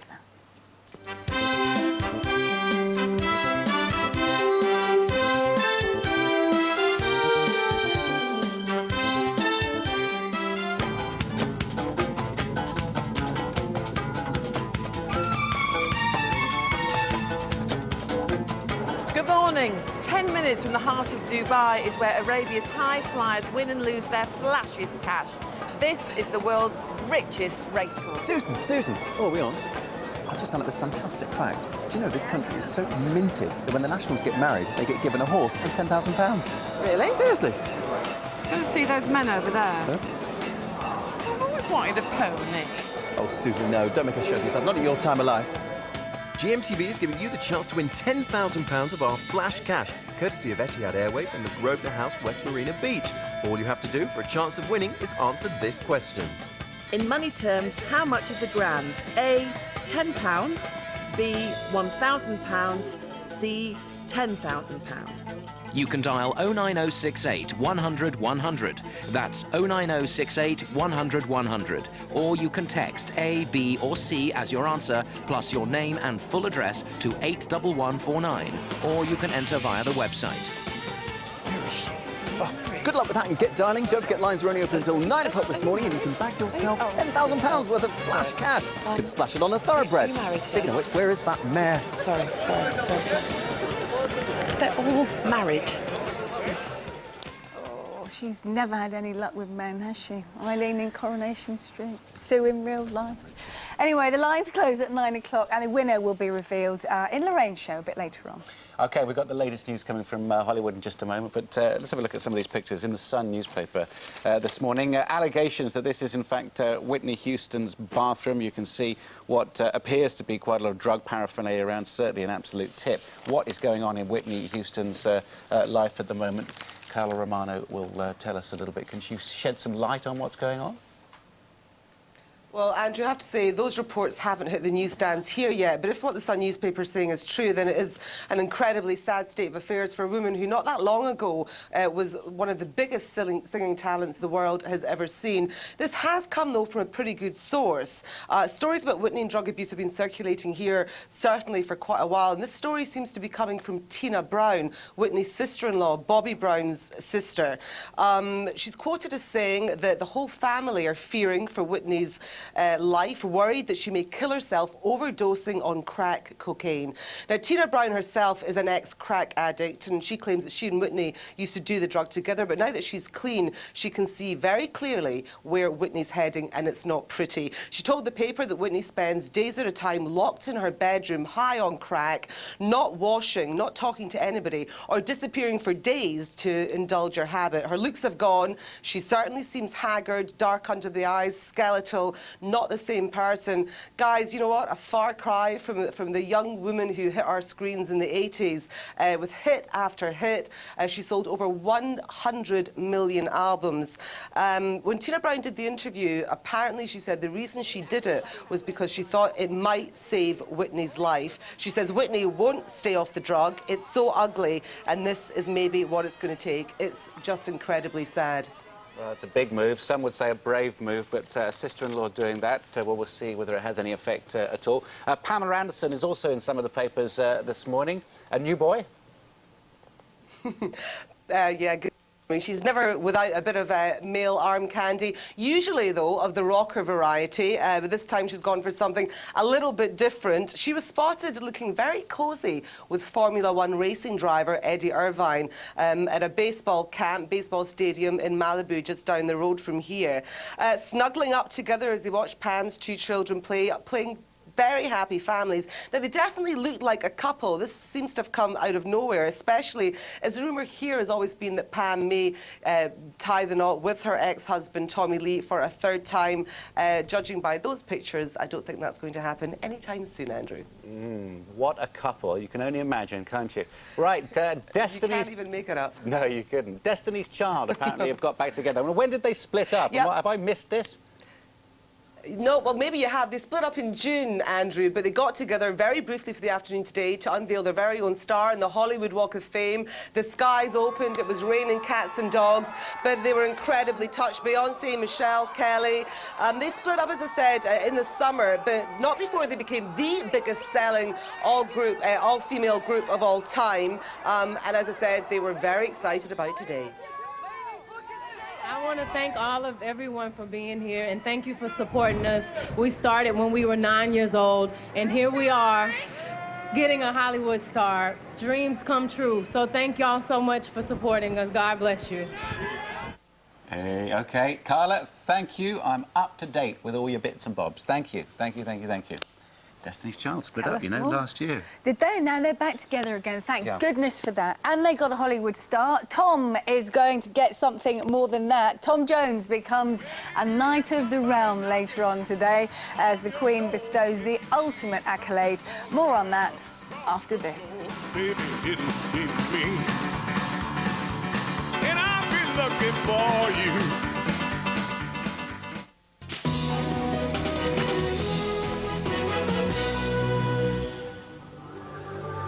GMTV weather, sponsored by Tops Tiles, brightening homes, whatever the weather.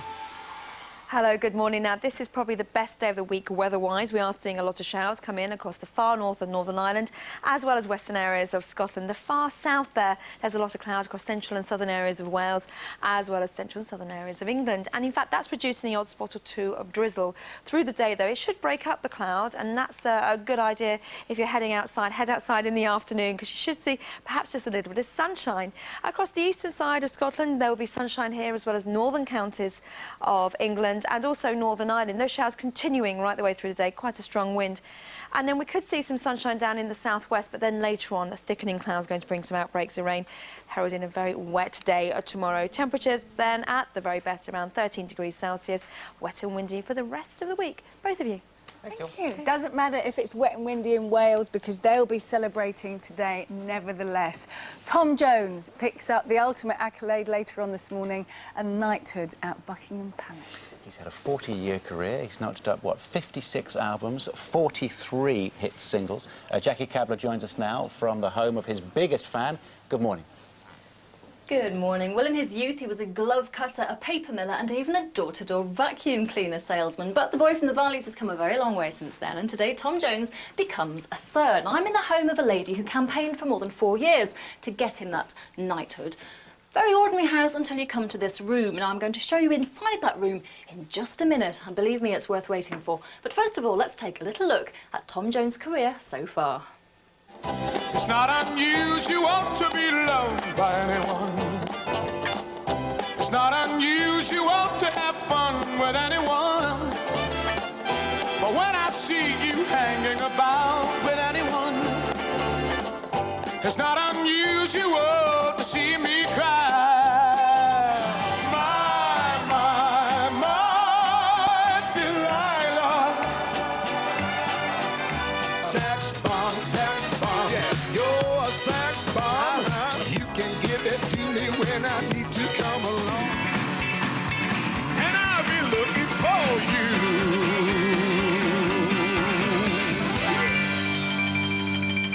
The soon-to-be Sir Tom Jones there. Now, back to this room. Anne Hughes is inside this room, and this door kind of gives you a clue that she's a bit of a fanatic. And just let me take you inside, because in here is what I can only describe as a shrine to Tom Jones himself. Good morning to you, Anne. Good morning. Take a very quick look around here. Every possible piece of memorabilia you can imagine, 40 years worth of it, including Anne's prized possession, a signed photo on her 60th birthday from the man himself. And also up here, he's holding a bunch of daffodils, which Anne actually gave him at a concert in Cardiff. It's an amazing room, an amazing sight. And you're clutching here the letters that you wrote, many, many of them nominating him for a knighthood. He's finally got it. How do you feel today? Oh, I'm over the moon. I think it's wonderful, and it's been a long time coming. And if he hadn't have received a knighthood this year, I would have kept on writing. Good for you. You're a certainly devoted fan. Why is he so special? I mean, you do fancy him a little bit, but it's not just that, is it? No. I just think he's a phenomenal artist, and his music over 41 years, it's just wonderful, and it'll. You know, he's not frightened of changing his style, and he's got panache, and he's sexy. He can do anything. Talking about the sexy, if you look over here, in this little packet, there's a pair of knickers which has got the sweat of Tom's brow on it. Enough of that. Anne's husband is downstairs. And if Tom is watching this morning, which I'm sure he is, obviously, what would you like to say to him? We have a glass of wine ready. Enjoy your morning, Tom, and enjoy your moment. I'm just so sorry that I can't be down there to enjoy it with you. Oh. Yes, and it's just so sad that your late parents aren't here today to see this, because they would have been ever so proud of you. They would. Well, you're proud enough for everybody, I think. Yeah. Anne would and love as to we meet... say in Wales, Yaki Da. Yaki Da. Yeah. Anne would love to meet you in person, Tom. If you're ever in this neck of the woods, come down here. She does a great Welsh breakfast. Back to you. Made me hungry. So you see, he wouldn't be having any problem wearing a pink shirt. And I just want to say to Bob Marsh up in Manchester, whose wife won't let him buy a nice pink shirt. Yeah, because you'll look camp like Andrew if you wear one of those. His wife won't let him. Come on, be a man, Bob. Go and get a pink shirt today. And with that, we leave you. Here's Lorraine. We do. Bye.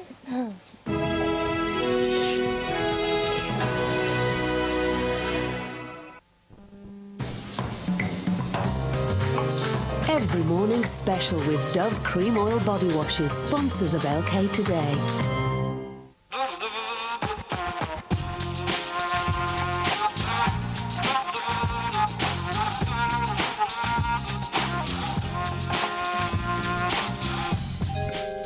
Hello there, good morning to you. Really good show for you today. Danny Moon returns to Albert Square this week to settle some old scores. I'm going to be talking to actor Jake Maskell later on in the programme. And Coronation Street Sally Lindsay's getting the star treatment this morning before she heads off to our High Street Fashion Awards tonight. We'll be revealing more on that in just a few minutes. But first, a new survey out today reveals that 3/4 of girls aged between 8 and 12 want to change something about their appearance, and most shockingly, by 16, more than a quarter would consider plastic surgery. Well, we're joined now by one such teenager, Stephanie Mann, who had a breast reduction, and her mum, Janice, who fully supported her in that. It's good to see both of you. And you've had a tough time, Stephanie. When did you know little girls start to grow boobs when they're, what, about 12, 11, 12, 13? But for you, they were big, weren't they? They were very, very big. What sort of size were you when you were about 12 or 13? I was about a C or a D. A C or a D. Yeah. So the rest of the class, you know, you would really be standing out, if you like, from the rest of the class. Yeah. And how did that affect your life then? in primary school, it wasn't really, you know, a major problem.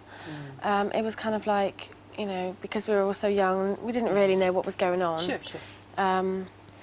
They knew I was different. Some of them didn't speak to me, some of them did, you know, but it wasn't a big problem. It only started being a big problem when I started secondary school, because then, of course, you've got the older girls who do know what's going on. And there's a bit of bullying, do notice, there was a bit of bullying, and yeah. people were really nasty to you. Yeah. They got very big, didn't they? I mean, you were talking more than Jordan, you know, Oh, yeah. and yours were real. You know, Yeah. they got huge, and it was very difficult for you because it painful for your back. Oh yeah. It was sore. You couldn't do PE. No. You couldn't do anything like that. So again, that sort of makes you stand out from the crowd, Yeah. which is really difficult. It got so bad that you just wanted rid of them, didn't you? You just wanted to get rid of them. That was driving you crazy.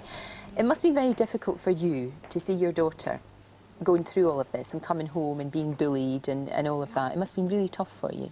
It really was, Lorraine. When you see your daughter take a 10-inch knife to herself. That what she wanted to do? I mean, luckily you didn't do yourself any damage, but so desperate. She was. She was standing with a knife? She was, in the kitchen. It was jeez. really, really scary. Even now, it's still... Oh, that cold shiver up your spine, definitely. It really does. And that was a cry for help, really, wasn't it? I don't think you would have gone ahead with anything, would you? You just wanted to say, this is what, you know, that I've got to do something. You've got a bra there that you used to have before you had the breast reduction. And I mean, you can see, it's huge. Yep. Difficult to get hold of these, I would have thought. You can't just go into the shops and buy them. Well, this is actually a size too small for Stephanie. The way Stephanie was, yeah. Her actual size was a 36K. 36K? You don't. Nobody makes them. You don't. You'd have to get them specially made, and that would be hundreds. Can I see that? Yeah. Gosh, yeah. I mean, it's huge. It's big. I mean, I suppose looking at this, you must just think to yourself, gosh, how on earth? You know, because now you're absolutely fine. Now, the whole thing about getting the breast reduction, you got that through. Did you go to your GP and get it all sorted out that way? Yeah. So it was all done because really, this was classed as a disability in a sense, wasn't it? Yeah. It was. So what size are you now? I'm a 36DD. 36DD, it looks absolutely fine, it's in proportion, you look great. I would imagine it's changed your life. Oh, completely. Well, how are things different now? Everything's different. Everything about my life is completely different. I mean, when I was seeing my surgeon, he was, you know, just chatting about how, you know, what can go wrong and how certain things I won't be able to breastfeed and, you know, and I just said, well, to me, at that point, I didn't really care whether I died on that operating table. At the end of the day, I didn't have a decent life before, and it could only make things better for me. So I think I just swallowed any fear that I had and just got on with it and just did it. I mean, it's painful.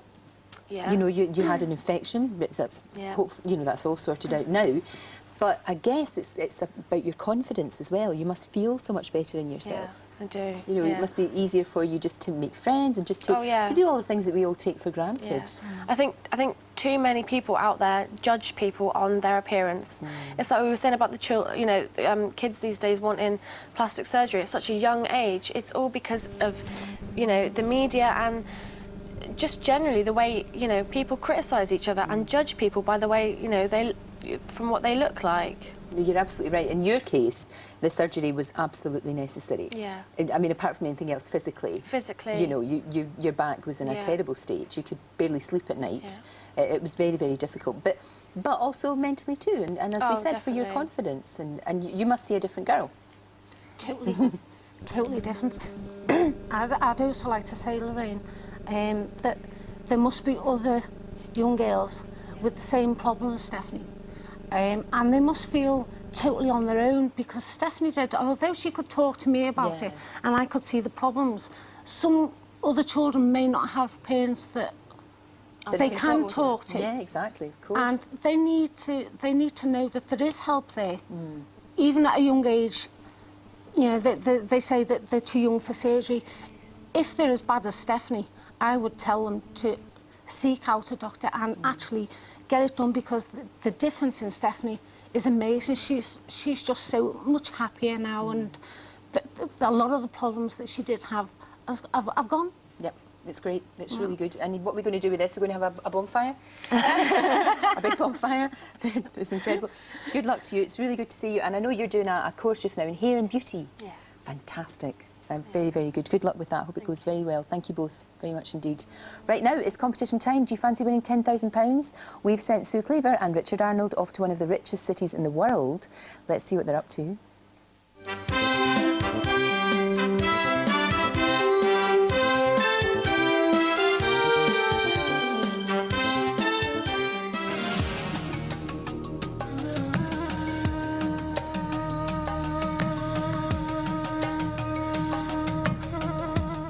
You know, the wonderful thing about Flash Cash, you can indulge yourself in a little rest and relaxation whenever you want with your own personal masseur. That's lovely, Kitty. It's okay for you, madam? You like? Oh. That'll learn you, Susan. Well, Susan gets used to it properly. Take a look at today's prize. But you don't get that in Weatherfield, do you? GMTV is giving you the chance to win £10,000 of our Flash Cash, courtesy of Etihad Airways and the Grosvenor House, West Marina Beach. All you have to do for a chance of winning is answer this question. In money terms, how much is a grand? A, £10, B, £1,000, C, £10,000. You can dial 09068 100 100. That's 09068 100 100. Or you can text A, B or C as your answer, plus your name and full address to 81149. Or you can enter via the website. Oh. Well, good luck with that and get dialing. Don't forget lines are only open until 9 o'clock this morning and you could bag yourself some Flash Cash to indulge in a little bit of therapy of your own. Oh, Kitty, love.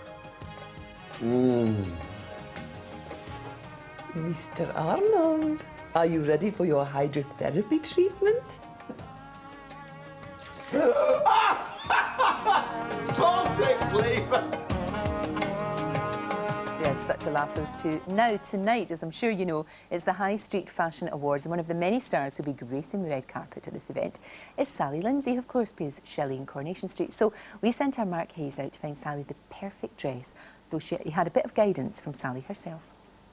Now, whenever I go to these big awards, I always get very, very worried about what I'm going to wear. So, Mark, while you're out shopping for me, there's a few things you need to know about what I like and what I don't like.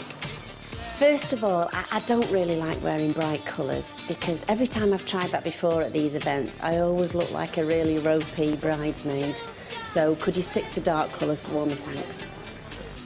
Well, it's every celeb's worst nightmare. That's being photographed on the red carpet with the big cross next to your name. Now, big brash colours like this are turning into a bit of a no-no. I think I better step away from this dress. So, subdued is the way forward, and I might keep Sally really happy and get her a little black dress. As I'm presenting an award tonight, I really would prefer to feel comfortable, so could you stick to sort of floor-length things or a nice suit or something? I would say we've got a couple of options. We can either go with a big full-length, gorgeous dress, or even a trouser suit. Crochet's a really big fabric this season, and something like this could really make an outfit. But if you really want to make an impression, I'm thinking of maybe giving Sally this. Now, Mark, I'm really into costume jewellery and accessories and shoes and glitz, so if you could get hold of a few of them, that'd be great. It's Sally's and every girl's favourite bit. It's shoes and jewels. So I'm going to get her some killer heels and some sparkly jewellery. So I think that's everything, Mark. So good luck on your mission to make me look wonderful tonight. Well, I think I found Sally the perfect dress. Would you like a quick sneaky peek? Come on, have a look. Bingo! I don't think so. That's really good. Mark is here now, along with Gemma Kidd and Ucan Kinsey. So all we're missing is the woman herself. Shall we get her out? Should we? Miss Sally, come in and let's see what you look like. Ta-da! We've got you. Ta-da. Oh, that's really cute. I really like that. I love the colour. Yeah, it's great, isn't it? Do you like it? I do, actually. Good. I'm surprised. Don't be surprised. Primeless, but I'm quite chuffed. Scott, where did you get this dress? It's beautiful. Okay, the dress is from Monsoon. We got her out. I didn't put her in black. She was determined to wear black, and we got her in a bit of colour. Okay. The dress is from Monsoon, £160. Quite kind of inspired by Matthew Williamson, I'm thinking. You know, A homage too. A homage Yes, okay. too. That's the way we put it. Little bag from Principles as well, which matches perfectly. £22 for that. And then the shoes are gorgeous. Really, really lovely shoes. From Oasis at £45. They look much more expensive. They do, than don't they? £45. They look very really expensive, do. quite They're comfy gorgeous. apparently as well. So Lovely. they're great. Little wrap from Debenhams, £12, and then some great jewellery from I like Marks the and little wrap Spencer's. that's got. I don't like to show I off hate that. the arms, so I Yeah. like that. But it's good. Come and have a sit down. Okay. I love your hair. Hair's beautiful, absolutely beautiful. Really Thank you. good. Really like that. What I did grew you it do? myself. So how did you get this lovely look? Well, Sally has beautiful thick hair, but it can tend to look very heavy. Right. So we've layered it through in a way that there are no harsh lines. It's just very soft all over. And I wanted to create a kind of a 60s, 70s Bardot-y kind of feel to it. Which I'm always mistaken for. That's what I thought you were. Definitely. You know what I mean? It's lovely. She's got a great face to work on, hasn't she, Gemma? So what did you do with the makeup? Gorgeous skin, Yeah. gorgeous eyes, beautiful green eyes. So what I did was just added a little bit of green, but very wearable green. Right. It's not that bright green that No, some it's people not. wear. It's so It's just subtle. very subtle, and a bit of eyeliner, a few fake eyelashes just to bring the eye out, a little colour on the cheek, and a neutral gloss. You look lovely. You look really lovely. We're all going tonight, aren't we? Yeah, that'd be great. It's going to be good. I'm wearing black, though. Have you got to be up in the morning? Yeah. So I'll have to be maybe one sherry. Yeah, one sweet show for sociable reasons. Exactly. I'll see you all tonight, and I'll see you in a minute because Okay. we're going to take a quick break. When we get back, I'll be revealing my lack of sleep, as we're talking about. Could make you fat. Yes, not sleeping. And I'll be talking lots more to Sally as well. See you in a couple of minutes.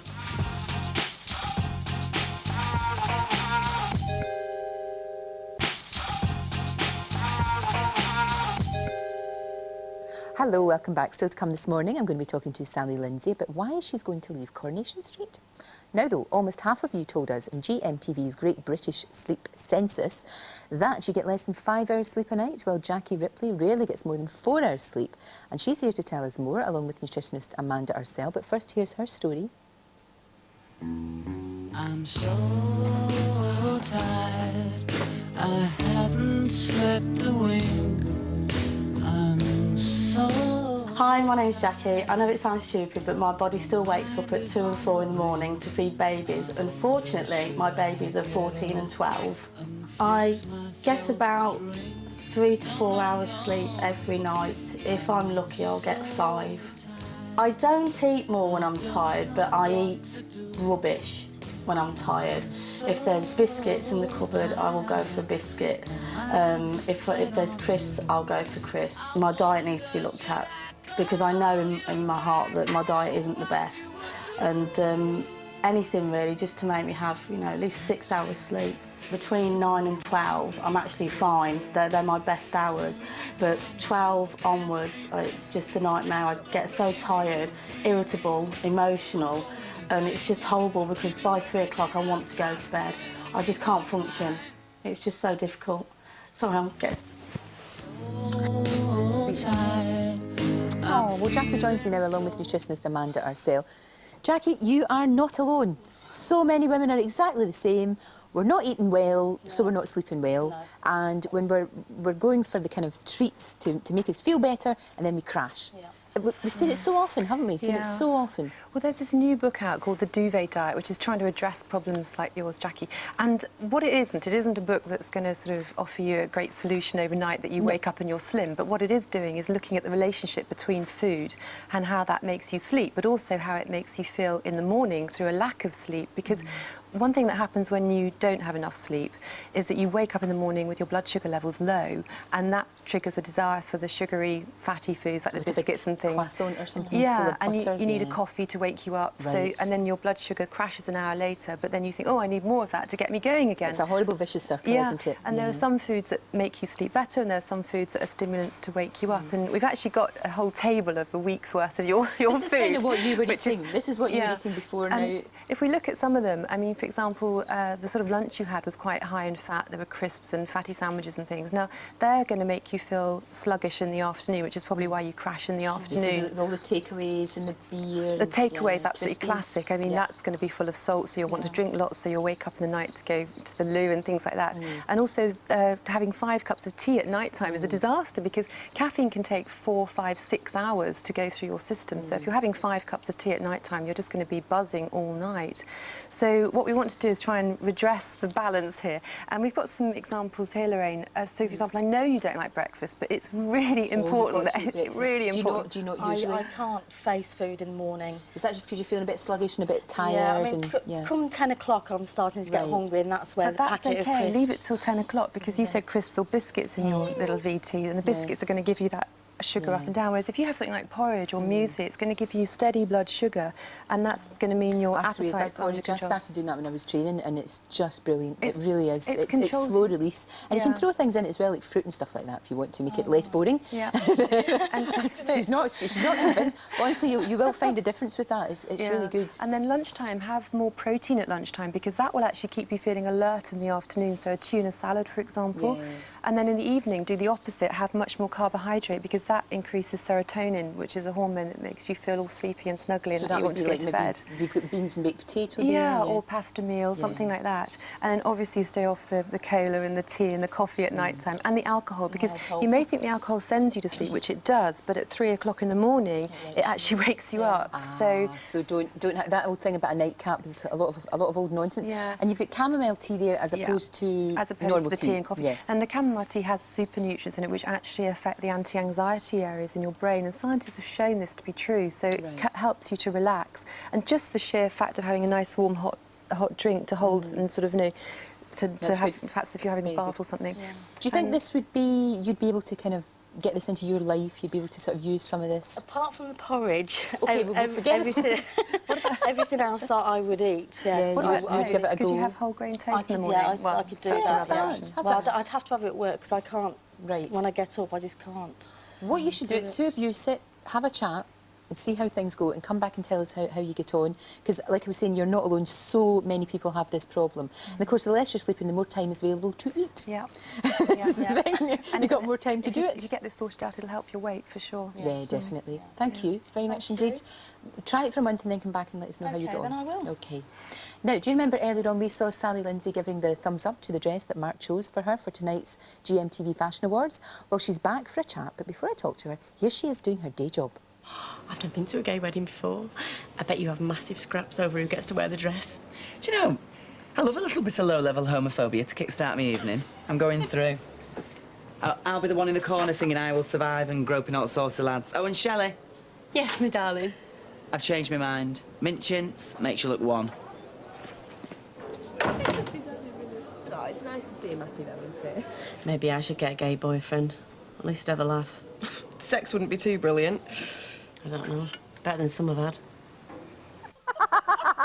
That's a great line. I think that's from Friday's episode. Is it? Sally, it's lovely to see Hello, you. you're right. This has been such a great morning. Have you enjoyed yourself? Yeah, I can't believe it.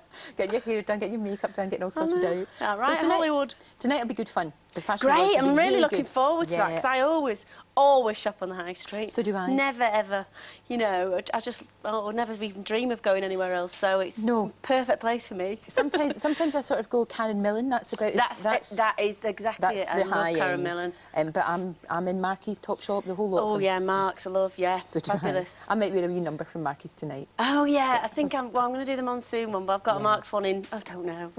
Like that. Not too sure, not too sure. What's all this about you leaving Coronation Street? Tell me it's not true. It's true, Oh, Lorraine. no. Well, it was something that I decided a year ago. And Right. it took me to, and I'd literally woke up one morning and I thought, and it was just when we were finishing the Charlie Shelley storyline. Right.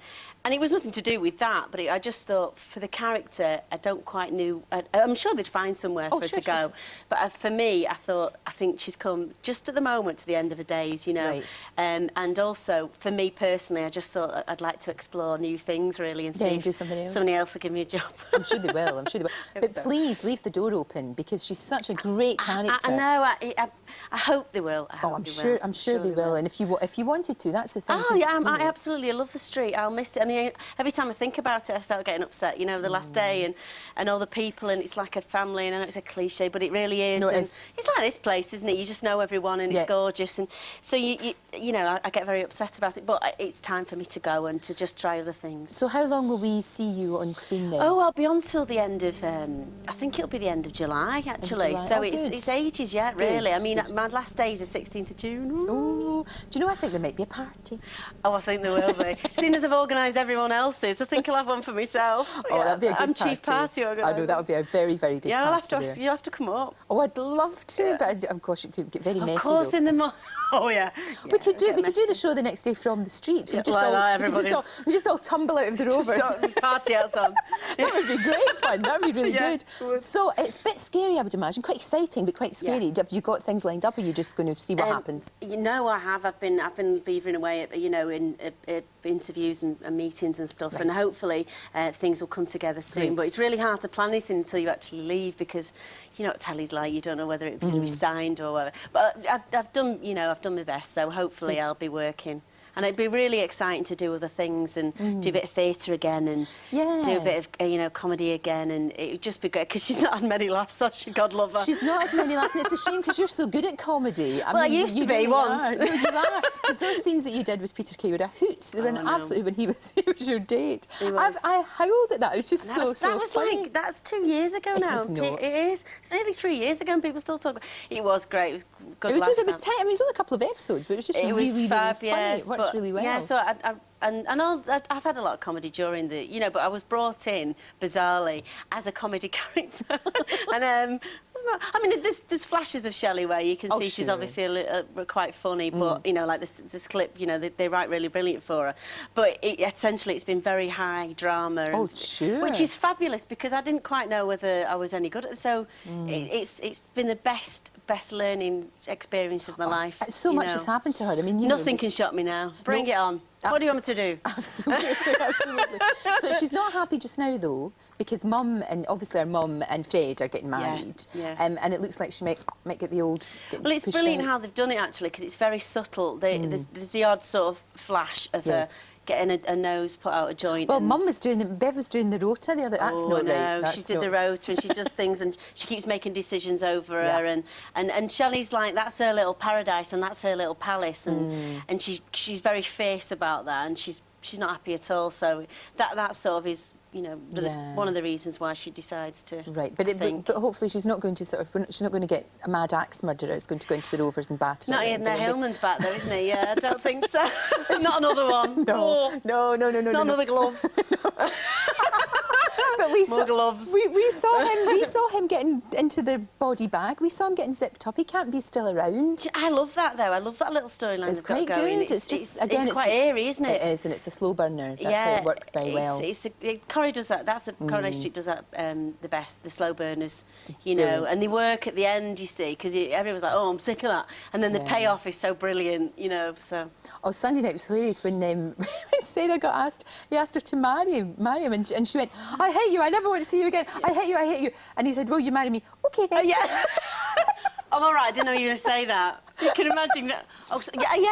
Oh, so sweet. It's very sweet. I love that little relationship as well. Obviously, very it's real, funny. but I mean, it's completely different to them. Oh gosh, I would hope so. They're great little, because he's clearly in love with Violet still, and it's very, very. It's just kids being ridiculous and playing at grown-ups, So, what will you miss the most? Is it the people?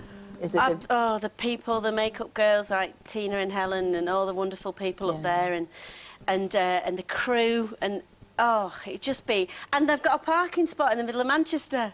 I think I'm going to blag that anyway. I'm just going to pretend I'm still in it. Just keep it. No, that's what the OSM said. They're just well, listen, we shall see you tonight at the Fashion Awards, and we'll see which frock you choose. I like that one though. I thought it was lovely. Do you think I should go for that one? Yeah, I like the one. I like the one you had. That was lovely. It's great to see you. Oh, it's lovely Thank you to see very you much as well. indeed. I'll see you tonight. Okay. Right, time for a very quick break. Now, when we get back, how many mums can relate to this?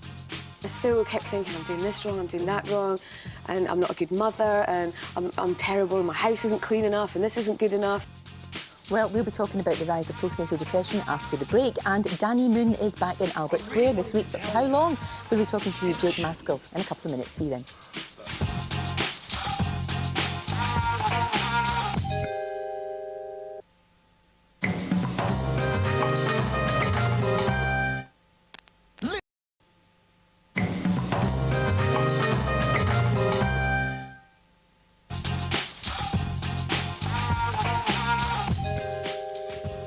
Hello, welcome back. Still to come this morning, trouble with brewing in Albert Square this week.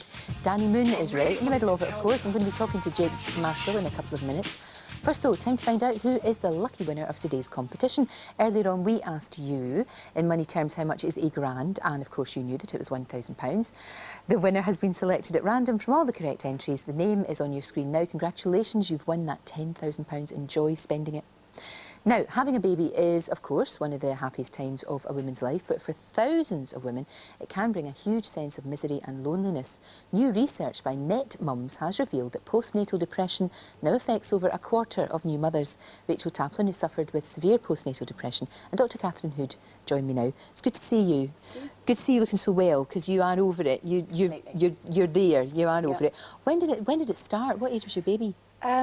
I recognised it 6 weeks, really. Right. I felt down at 6 weeks, and I just knew I wasn't coping very well, but on the surface I was, you know, everything's great and I loved being a mummy. And so you're putting on the act. Absolutely, yeah, absolutely. Yep. And for me, I think what was difficult was I had to go straight back to work at 6 weeks because I had my own business, and I just did too much, and put too much pressure on myself. You were trying to be superwoman, weren't you? And it was that kind of thing. Of course I can cope. Yep. Yeah, I can do, look, she's adorable, look at that wee face. You know, everything's like, there's that big beaming grin there. I know. But actually, what's going on underneath that is, what was the real shame was you were ready to actually talk, and unfortunately that didn't work out with your health visitor, did it? No, what happened was I booked the morning off work, and she was due to come and see me. I had to go back in the afternoon, and I was completely ready to talk to her because I knew that you have this questionnaire and you want to talk about it. Right. And I thought, I'm just going to be open and honest, and hopefully she'll kind of offer me some advice. She was running late. It was just one of those things, and she said, "Oh, you're fine," on the phone to me anyway. She said, "I'm sure you're coping. Everything's fine, isn't it?" And I said, "Yeah, it's all fine." And that was it. And it, unfortunately, then I missed my opportunity. Yes. And I just hid it, and just life carried on. So you hid it from everyone, didn't you? Even your husband, your my family, mum, my husband, everybody was actually really, I suppose, upset for me, and obviously for them that they didn't spot it. But it was my own fault, you know, because I wanted to carry on, and I was obsessed with controlling everything and making sure I was doing everything and working at weekends, occupying all the time. So it looked like everything was perfect. And she was the perfect little girl. But I just, because she was the perfect little girl, it was even harder to talk about it. Yeah, because you would feel guilty also. Absolutely. And that's the biggest thing, is guilt and loneliness. It eats you up. So you feel guilty, you feel lonely, you're trying to do far too many, juggling too many things. When was the moment when you thought, do you know what, I can't do this anymore? There's a few things. I just knew something had to give, and for me, I was driving to go and pick her up from nursery, and I started thinking, oh, I wonder how long I could keep my eyes shut for on the motorway, and I just knew. And it's really, I just knew then it was time to go and see a doctor. And in the end, I took a year out from work. I completely changed my career, and something has to give somewhere. Yeah, absolutely. And I went to see the doctor, and at this stage still my husband didn't know, my mum didn't know, and I just completely broke down, and she was absolutely fantastic. It was the first time I talked about it, and that was it. And once I'd talked about it, then I told my mum and obviously my husband, and it was a lot better once I could start just opening up, and it wasn't anything to be ashamed about. And if I'd have just taken that brave step right at the beginning, I know, you could have I wouldn't saved have got yourself this far. so much grief and so much upset. What sort of treatment did you get? Were you just talking, or did they give you... The doctor was fantastic. She referred me. I was very nervous because I didn't want to go on pills or anything like that, and she referred me straight away to see, I think it was a psychiatrist or psychologist, I'm not sure. And he was absolutely brilliant. And for me, I just became obsessed with routine, controlling everything. And he taught me how to even control time out, you know, and he said it's okay if you want to control every half an hour everything you do, but you've got to have a little box where there's time for you and a bit of time out, you know, to have your own time and enjoy her a little bit more. Yeah, exactly, of course, for goodness sake, that's the main thing. You're not alone, as we said. So many women, even those that we kind of think that life is fantastic for them, you know, because I've spoken to many celebs about this. Let's have a look. I was shocked by it simply because emotionally I had wanted the child so much. So then to look at the quote-unquote reward and not feel a connection to my daughter, and then sort of go further and further into the darkest of feelings that I've ever experienced was such a shock, and none of us knew how to handle it. I just stay in bed crying every day, not wanting to actually get out of bed. And I thought, well, I should be able to get out of bed. I should be there for my son, but couldn't physically do that. She was about a year and a half old, and I still kept thinking, I'm doing this wrong, I'm doing that wrong, and I'm not a good mother, and I'm terrible, my house isn't clean enough, and this isn't good enough. And eventually, I was just so tired of trying to make everything perfect that I just went to a doctor and I said, I couldn't even speak to the doctor. I was just crying the entire time. That's going to resonate with anybody who's been through it.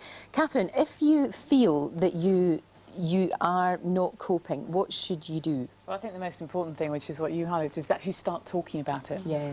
And it can be very difficult because women are very hard on themselves and they do feel they should be doing everything and they feel very guilty. And I think it's very difficult to open up and to trust somebody enough to actually share the fact that you feel that way, that you're not coping and that you're anxious. So it's very important you do find somebody to talk to. Yeah, exactly. And that's the very, very first step.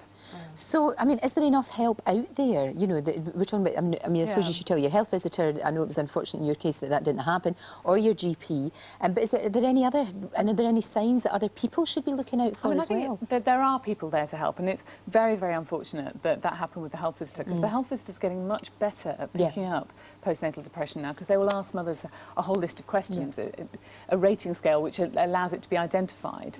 But, you know, you can always talk to your GP, and I think a lot of mothers are worried about it because they're worried they're going to be judged or they're going to be seen as being bad mothers or not coping, and that can be really difficult, especially if you spent a long time trying to get pregnant in the first place, to then suddenly find, oh my goodness, I'm not actually managing this very well.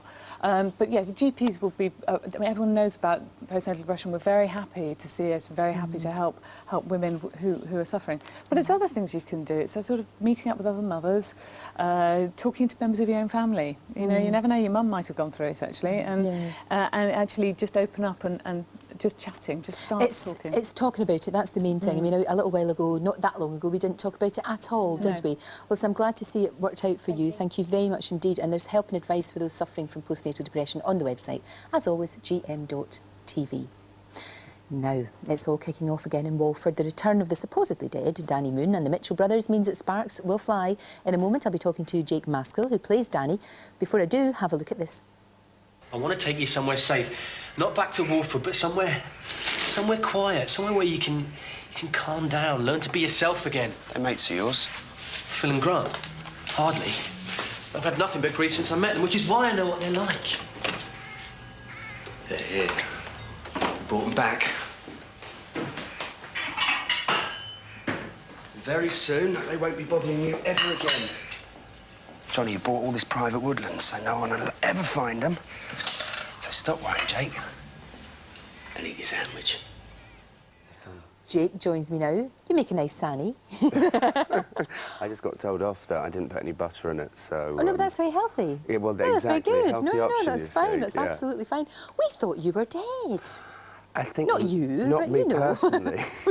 we thought Danny had disappeared. I think a lot of people did think he was dead. Yeah, that was clever. That Because was it very was clever. that... It left on the... Is he, isn't he? Yeah. But no, I wasn't. And good to be off. back and causing absolute havoc. Again. Absolute havoc. There's going to be, we don't want to give too much away, but we know there is going to be a showdown between him and the Mitchell brothers. And somebody's going to get it. Yes, big But time. we don't want to say who that may Well, be. I don't know who gets it. Ah, okay. You see. Many endings have been done, so we shall see what Hollywood happens. style. What's quite good though with you is that you've been able to kind of dip in and out. And it allows you to do other stuff as well, which must be fantastic. I've been really fortunate at the end of the day. I mean, I had a great stint, I think 7 or 8 months on EastEnders, playing a fantastic character, being really naughty and cheeky, which is always the best fun at the end of the day. Absolutely. And then I left, came out and did a film, Naked in London, which is going to be released in May. Did you have to be naked in it? I didn't, and everybody always asks me, I know, it's just because naked in that, I just thought everybody would be naked. The most stuff that I've done in the past, I've always had to be naked, and this is the first thing that's actually called Naked in London. And you're not naked? And you're working just now in a play, aren't you? Yes. It's Kind Hearts and Coronets. What a great movie that was, with Alec Guinness, of course. You're not playing that part, though. No, I'm not. You're playing the Dennis Price part? Yeah. Ah, I thought you would be, yeah. Well, I'd see, everybody always remembers it, of Dennis, Alec Guinness And everyone always forgets Dennis Price, but Dennis Price was fantastic in Brilliant actor. I I absolutely loved him. I thought he was amazing. But I suppose it was a more showy part because he gets to dress up as all members of his family. He's the comedy part, when he's dressed up as a woman, you know, with rather large breasts. I remember it well. So for people that haven't seen it, it's all about somebody. It's all about an inheritance thing, isn't it? Yeah. Basically, at the end of the day, the story is that my mother, she was exiled from the family for marrying beneath her. Right. And she then gets knocked over by a tram near Clapham Junction and fatally injured, but she wants to be buried at the castle that she was born. And they refuse to accept her. So I then bump off the members leading up to and end up becoming the Duke himself. And all the characters are played by the same person. Who's doing the Alec Guinness role then? Stephen Pinder. What, Max and Brookside? Yes, Max he's Farnham. a good guy. He's great. He's very funny. He must just... You chew up the scenery in that part, don't you? You really do. I mean, it's great fun. And he's genius at it as well. Good. Where are you? Where's it? At the moment, we're in Windsor. Lovely. We're there till Saturday. Right. And it is a lovely theatre, actually. It's gorgeous, isn't it? It's gorgeous. I used to live near there, and it's absolutely beautiful. Yeah. So, got schizophrenia, because you're doing that, and then also you're in EastEnders as well as this really hard, slightly deranged character now, isn't he? I think he's crossed a line. He has crossed the line. He keeps really dipping has. in and out of sanity. I feel a bit sorry for him, really. He's definitely crossed the path and to the point of no return, I think, which his brother sees. And I think there's a tragedy there, you know. Yep. I think Johnny has pushed his buttons to the point of no return. And Danny is so desperate. He needs a fatherly love or someone to love him, that he then becomes Johnny's pawn and gets pushed about and played, you know, quite Well, I tell you what, tragically. it's not to be missed. It's tomorrow night, obviously. We shall be watching. Good. And it's great to see you, and good luck.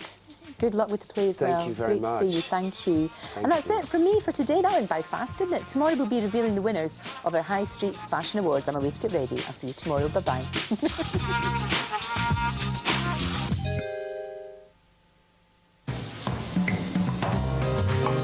Every morning special with Dove Cream Oil Body Washes, sponsors of LK Today.